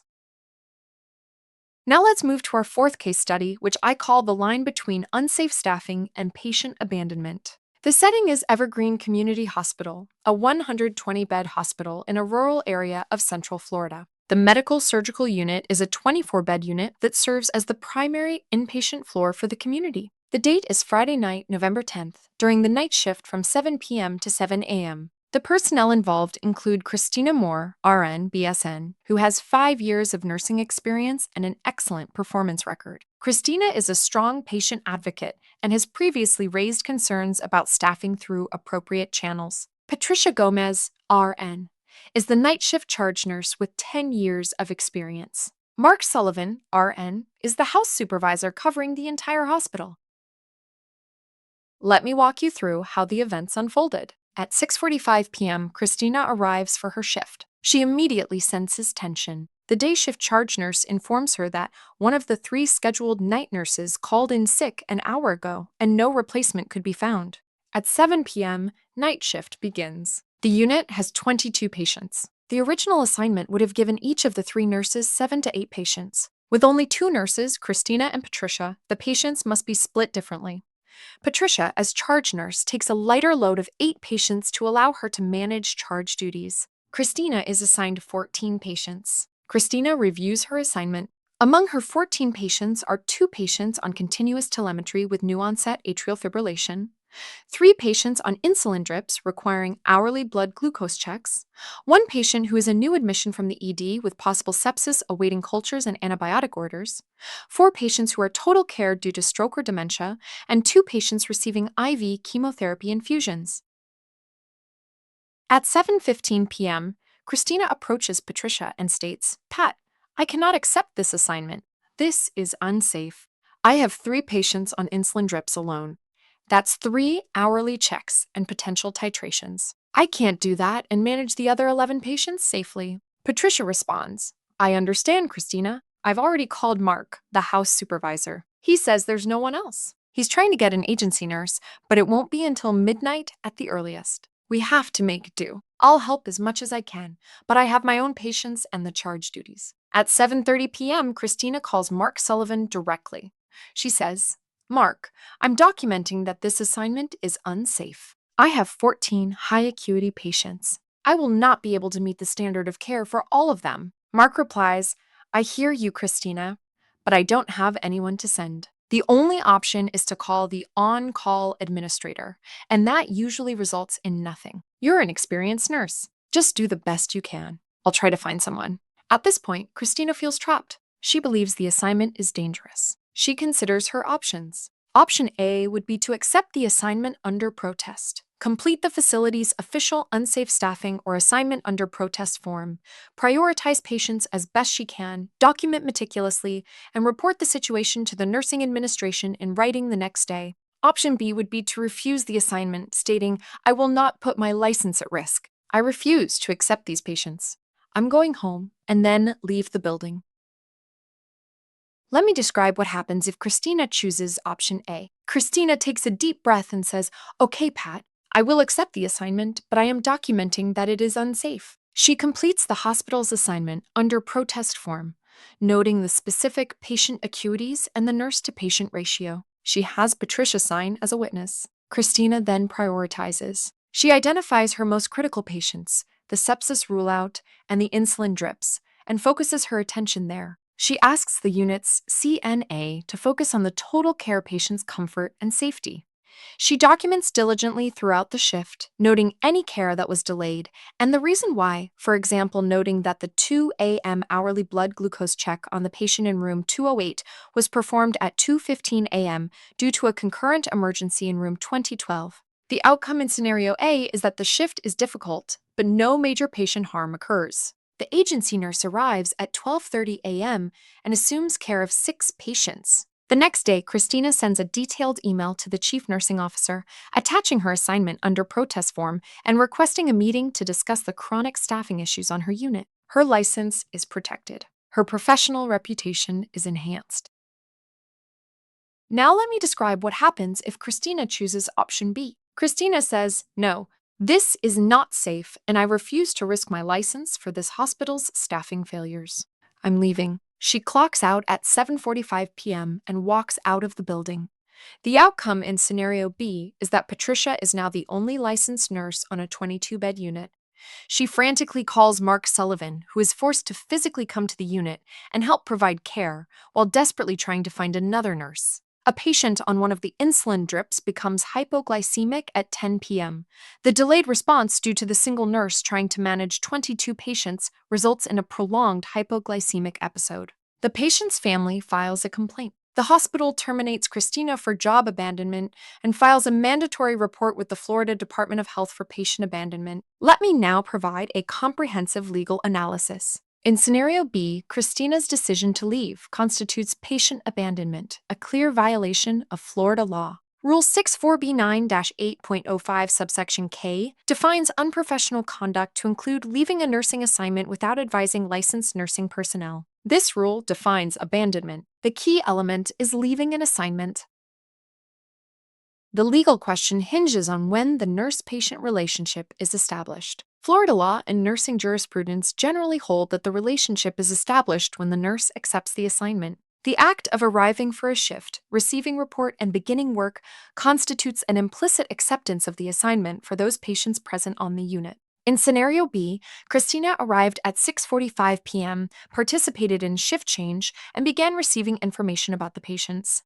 At 7:45 p.m. when she left, she had already implicitly or explicitly, by starting her shift, accepted responsibility for the patients on the unit. By leaving without ensuring that qualified licensed personnel were available to care for those patients, she abandoned them. It's important to understand why unsafe staffing is not a legal defense. Christina's belief that the assignment was unsafe is likely accurate. However, this belief does not provide a legal justification for abandonment. The Board of Nursing's rules do not include an exception that states a nurse may leave an assignment if the assignment is unsafe. The standard is clear. Once you accept patients, you cannot leave them without proper handoff to another qualified nurse. The remedy for unsafe staffing is to work within the system, as in scenario A, by filing official protests, documenting diligently, and advocating through administrative channels. Walking out is never the correct legal response. In scenario A, Christina protected herself and her patients by taking several key actions. First, she accepted the assignment and did not abandon her patients. Second, she documented the protest using the assignment under protest form, creating a contemporaneous written record that she identified the risk before any potential harm occurred. Third, she notified the chain of command by speaking to the charge nurse and the house supervisor, creating witnesses to her concerns. Fourth, she prioritized care by using her nursing judgment to triage her patients, focusing on the most critical. Fifth, she documented care and delays throughout the night, creating a record of her decision-making and the reasons for any delays. If a patient in scenario A had been harmed, Christina would have significant legal protection. She could demonstrate that she identified the risk, reported it, documented it, and provided the best care possible under the circumstances.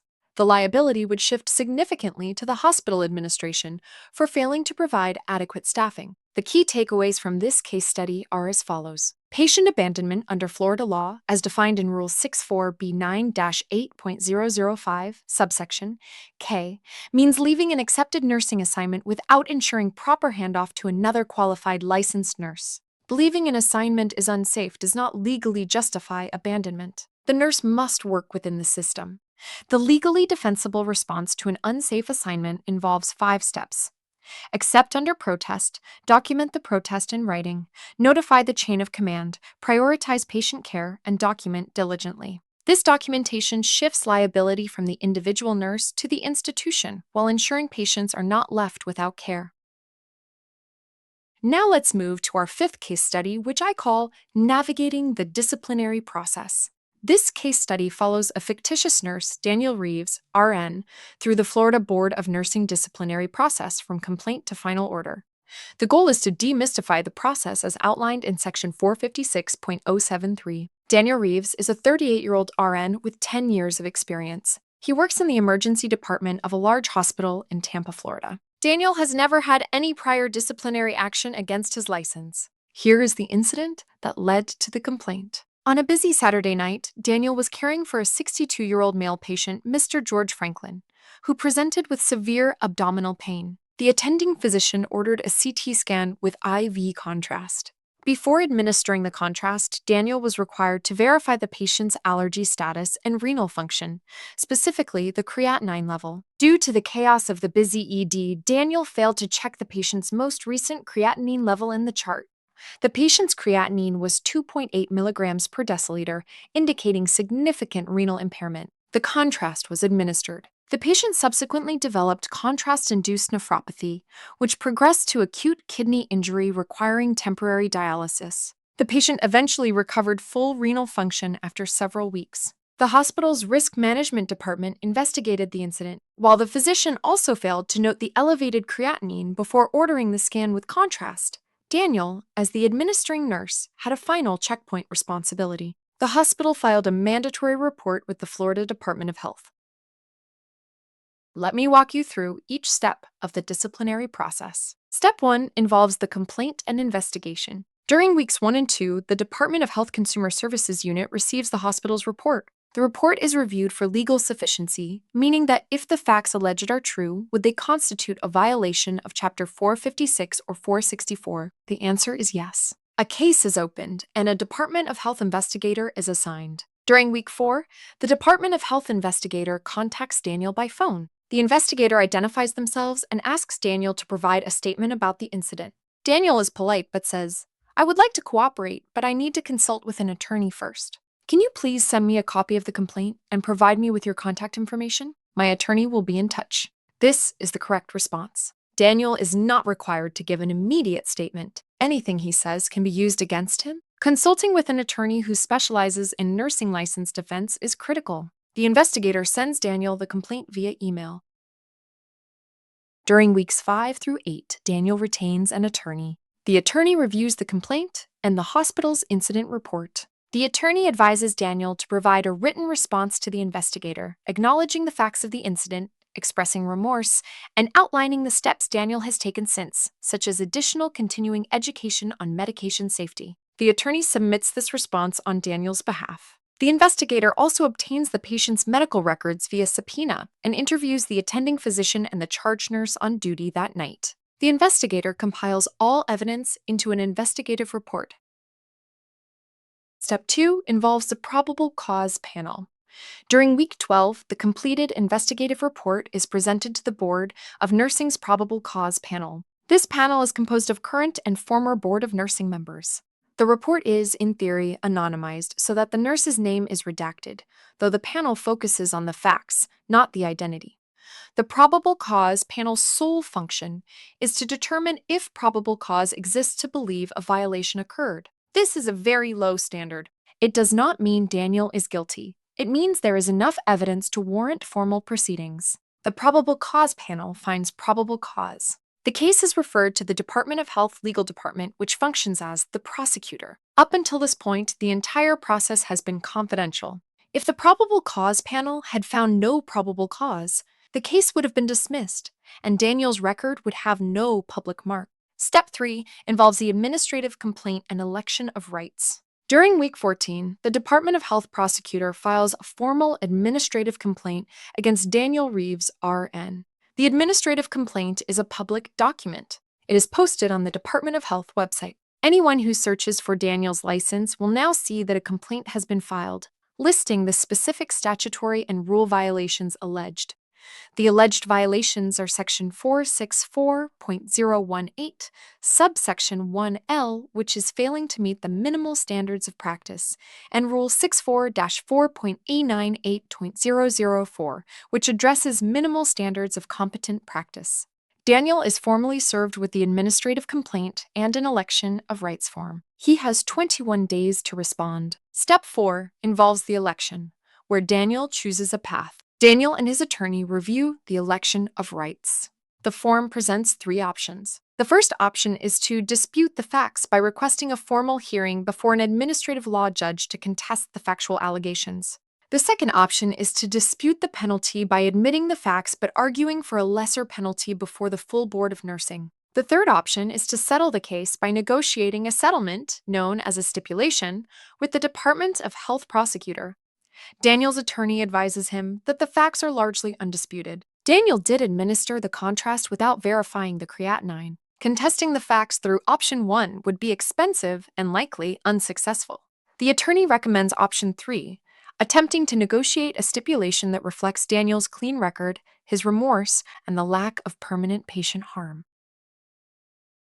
Step 5 involves the stipulation negotiation. During weeks 16 through 20, Daniel's attorney and the Department of Health prosecutor engage in negotiations. Daniel's attorney presents mitigating factors under Rule 64B 9-8.001. Daniel has no prior disciplinary history in 10 years of practice. The patient fully recovered and did not suffer permanent harm. Daniel has expressed genuine remorse and has already voluntarily completed a 10-hour continuing education course on medication safety and patient assessment. The error occurred in a high-volume, high-stress environment with contributing systemic factors, as the physician also missed the lab value.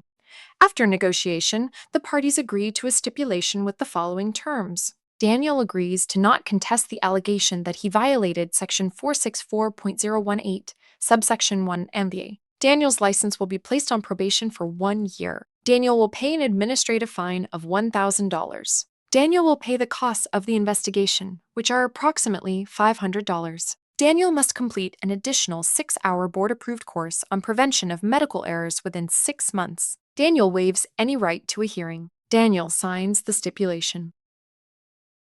Step 6 involves board approval and the final order. During week 24, the negotiated stipulation is presented to the full Florida Board of Nursing at its regular public meeting.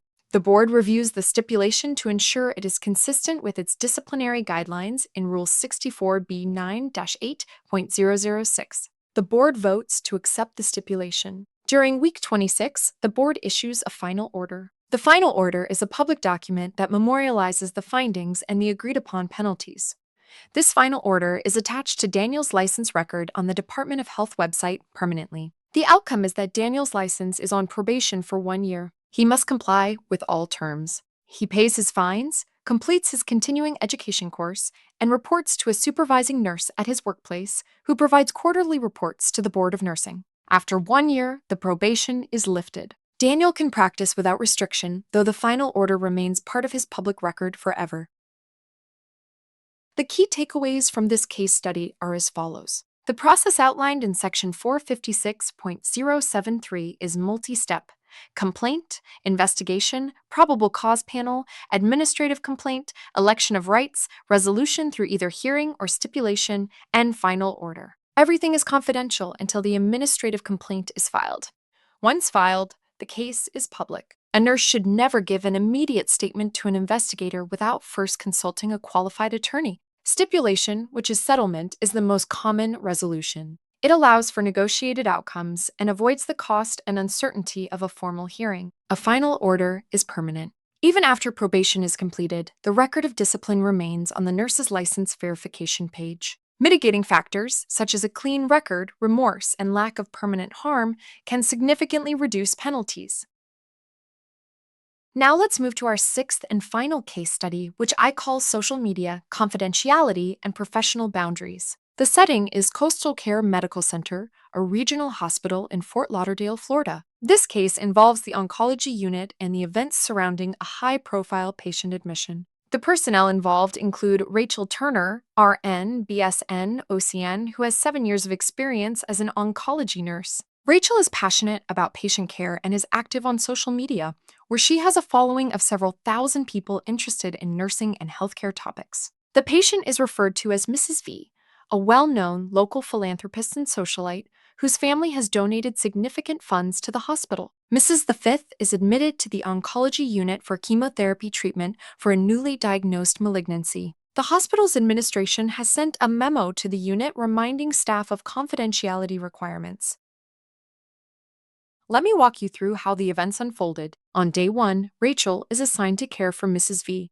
She provides excellent clinical care. Mrs. V and her family are warm and grateful. At the end of the shift, Mrs. V's daughter, Emily, who is approximately the same age as Rachel, says, "Rachel, you've been so wonderful. I'd love to stay in touch."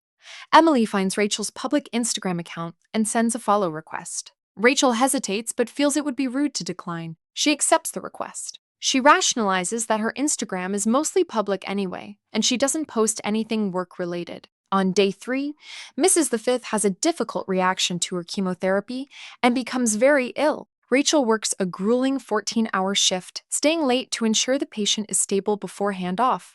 Exhausted and emotionally drained, Rachel goes home. Later that night, she posts on her private Instagram story, "Hardest shift in a long time." When a VIP patient crashes after chemo, the pressure is unreal. Feeling drained but grateful we got her through the night. She adds a prayer hands emoji and several hashtags including Nursalife, Oncologenurse, and Exhausted Butewarded.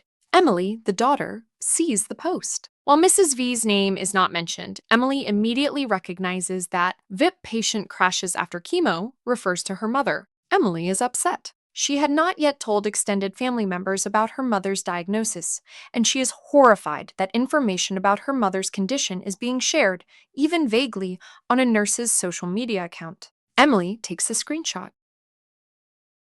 On day 4, Emily brings the screenshot to the hospital administration.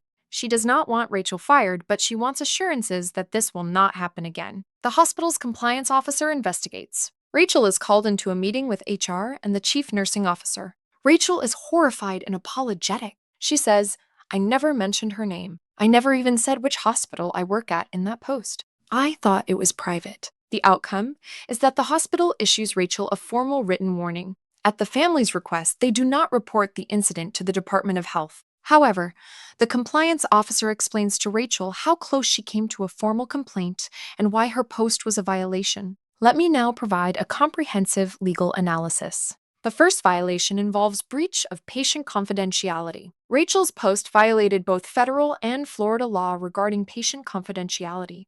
Under HIPAA, the Federal Health Insurance Portability and Accountability Act prohibits the disclosure of protected health information.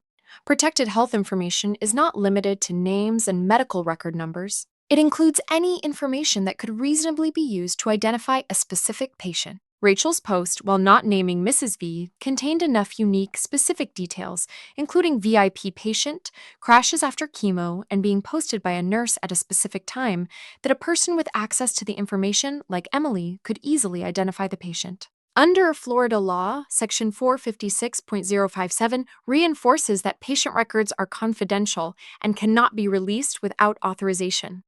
Rachel's social media post was an unauthorized release of information about the patient's condition. Under the Florida Administrative Code, Rule 64B 9-8.005, subsection C, identifies unprofessional conduct as including violating the confidentiality of information or knowledge concerning a patient. There is a key point here about private accounts. Rachel's belief that her private Instagram story was safe was legally irrelevant. The moment she accepted Emily's follow request, Emily had full access to her private posts. Furthermore, even if the post were truly private, the act of creating and sharing the information is the violation, regardless of audience size. The second violation involves a boundary crossing that led to a boundary violation. Rachel's decision to accept Emily's social media request was a boundary crossing, a minor step that blurred the line between professional and personal relationships. This crossing created the condition for a more serious boundary violation, the confidentiality breach, to occur. The National Council of State Boards of Nursing has published extensive guidance on professional boundaries and social media. While Florida's administrative code does not explicitly prohibit social media connections, Rule 64B9-8.05, which addresses unprofessional conduct, captures boundary violations under its general standards. The core principle is that the nurse-patient relationship is a fiduciary relationship built on trust. The patient and their family is in a vulnerable position. The nurse must not exploit that relationship for personal connection or gain. By accepting the friend request from a current patient's family member, Rachel opened her personal life to them and, more critically, created a channel through which confidential information could inadvertently flow. If Emily had filed a complaint with the Department of Health, Rachel would likely have faced formal discipline. The potential charges would include Section 464.018, Subsection 1H for unprofessional conduct as defined by Rule 64B9-8.005, Subsection 0, Section 464.018, Subsection 18, Subsection 14, failure to meet minimal standards of practice, and potential violation of Section 457.057 for patient record confidentiality. The penalties could include a public reprimand, fines, and mandatory continuing education on HIPAA, confidentiality, and professional boundaries. In more egregious cases involving intentional or repeated violations, probation or suspension is possible. The key takeaways from this case study are as follows. A patient's identity can be disclosed through context, not just their name. Any unique details, including timing, type of care, or VIP status, can be identifying.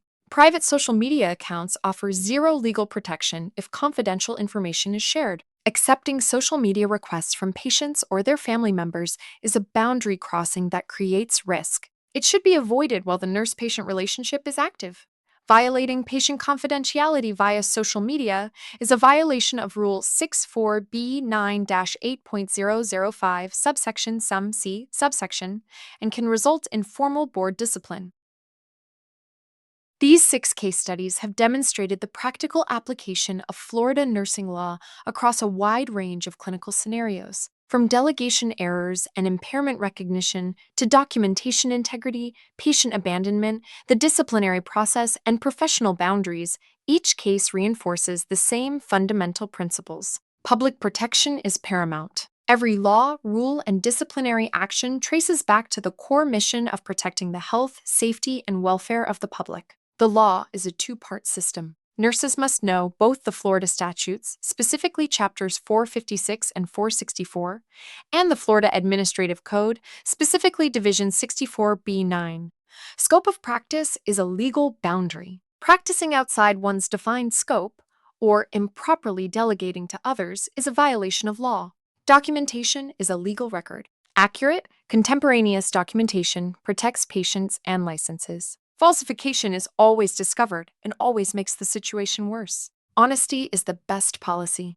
When errors occur, honest, immediate disclosure is almost always the path that minimizes harm, both to the patient and to the nurse's license. Professional boundaries matter. Maintaining appropriate boundaries, including on social media, protects patient confidentiality and preserves the integrity of the nurse-patient relationship. By internalizing these principles and applying them to daily practice, Florida nurses can provide safe, competent, and ethical care, thereby fulfilling their professional duty and protecting their hard-earned licenses. Now let me conclude this course with a few final thoughts on the duty to know the law. A Florida nursing license is a privilege that is earned through education, examination, and a commitment to safe practice. It is a social contract with the people of Florida. Part of that contract is your professional and legal responsibility to know and comply with the current laws and rules that govern your practice. The laws and rules are not static. They are changed by the legislature and the board every year. This course is a required starting point, but your duty to stay informed is ongoing. Ignorance of a statute or a rule is not a valid legal defense in a disciplinary proceeding. By maintaining competence and staying current with the law, you fulfill your primary duty to protect the public and, in so doing, protect your license and your profession. There are several resources available to help you stay current. The official Florida statutes are maintained by the Florida Legislature at flsenate.gov. The official Florida Administrative Code rules are maintained by the Department of State at flrules.org. And the Board of Nursing website provides news, renewal information, and links to all relevant laws and rules at floridasnursing.gov. This concludes the continuing education course on laws and rules for Florida nurses. Thank you for your attention and your commitment to professional nursing practice. We will now review the exam questions to solidify your understanding of Florida's laws and rules for nurses. For each question, I will read the question aloud, provide the correct answer, and explain the rationale behind it. Question 1. According to Section 464.004 of the Florida Statutes, how many consumer members, meaning lay people who are not nurses, must serve on the Florida Board of Nursing? The correct answer is C, 3 consumer members. The Florida Board of Nursing consists of 13 total members, but the law specifically requires that 3 of those members be consumers who have never been nurses or connected to the nursing profession. This requirement exists because the board's primary mission is public protection. By including consumer members, the board ensures that the voice of the public is represented in decisions that affect patient safety and nursing standards. These lay members bring a perspective that complements the clinical expertise of the nurse members. Question 2. In Florida's legal framework for nursing, the Florida statutes represent the what, meaning the broad laws passed by the legislature. What does the Florida Administrative Code represent? The correct answer is D, the how.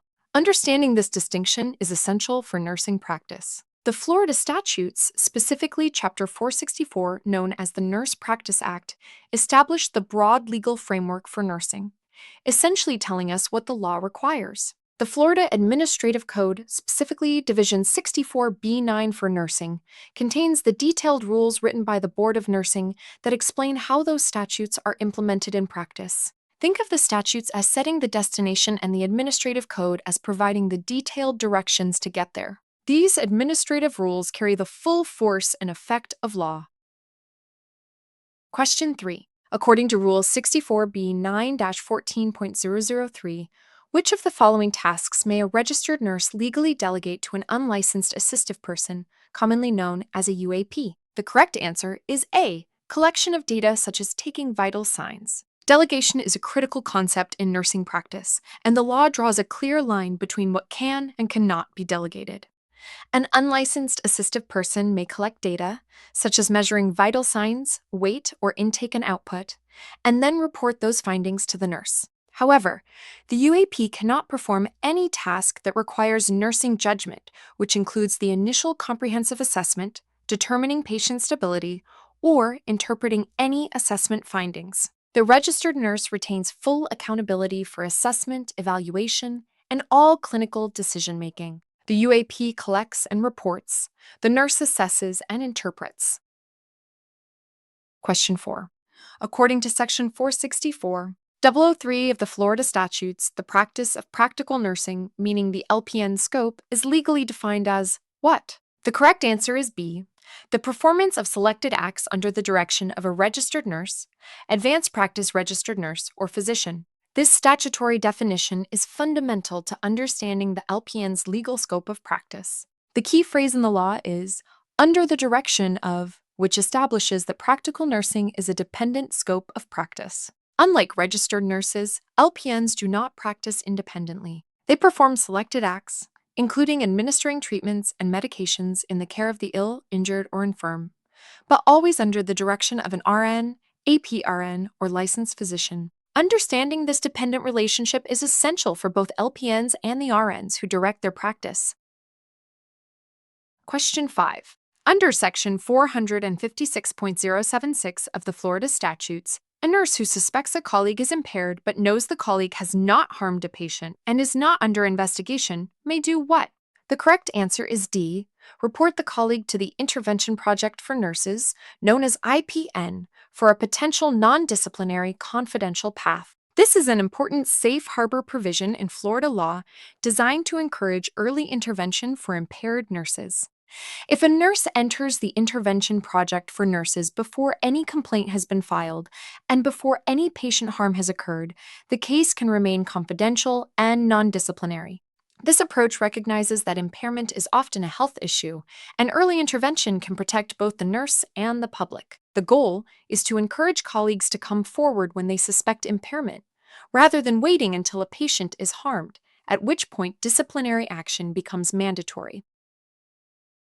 Question 6. Which statement accurately describes the relationship between the disciplinary grounds in Chapter 456 and Chapter 464 of the Florida Statutes? The correct answer is A. Chapter 456 establishes general grounds applicable to all health professionals, while Chapter 464 adds nursing-specific grounds. Understanding this two-chapter structure is critical for Florida nurses. Chapter 456 is the umbrella statute that governs all licensed health professionals in Florida, including nurses, physicians, dentists, pharmacists, and many others. It establishes general grounds for discipline that apply across all these professions.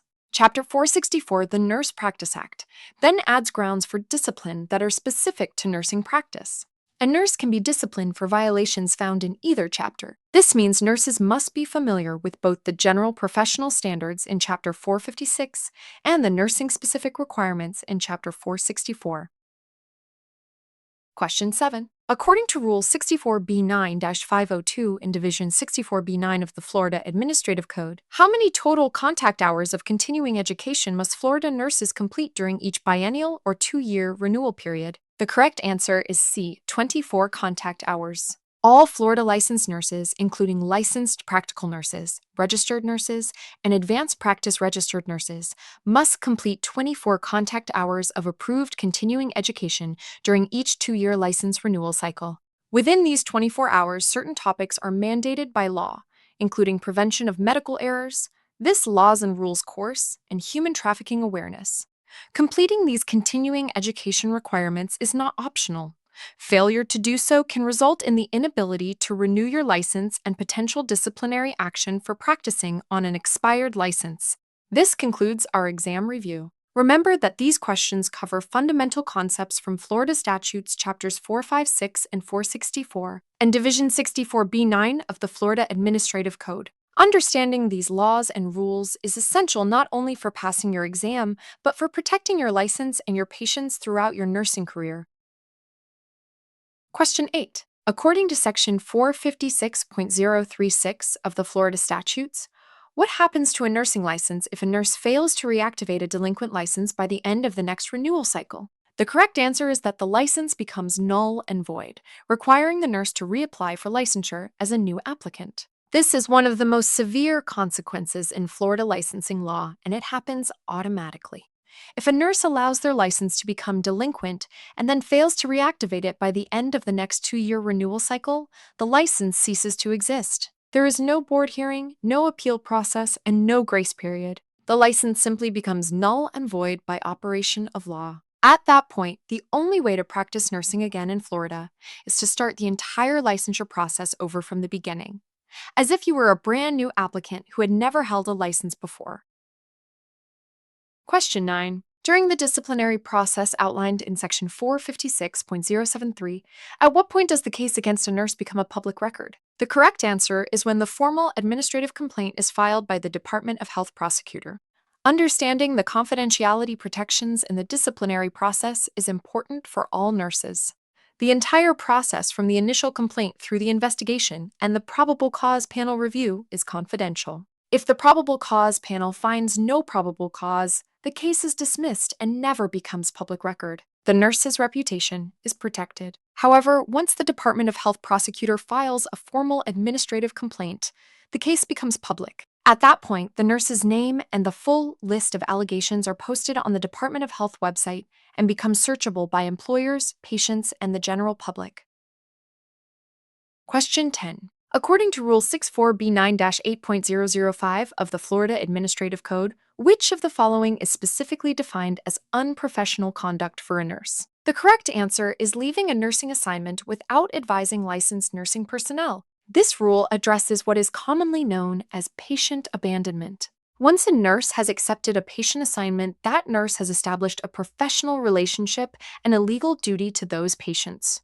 Leaving that assignment without ensuring a proper handoff to another qualified, licensed nurse is a violation of Florida law, regardless of the circumstances that prompted the departure. The rule specifically requires that the nurse advise licensed nursing personnel before leaving. Simply telling a nursing assistant or unit secretary is not sufficient. This requirement protects patients from being left without appropriate nursing care and coverage. This concludes our exam review. Remember that these questions cover fundamental concepts from Florida Statutes Chapters 456 and 464 and Division 64B9 of the Florida Administrative Code. Understanding these laws and rules is essential not only for passing your exam, but for protecting your license and your patients throughout your nursing career.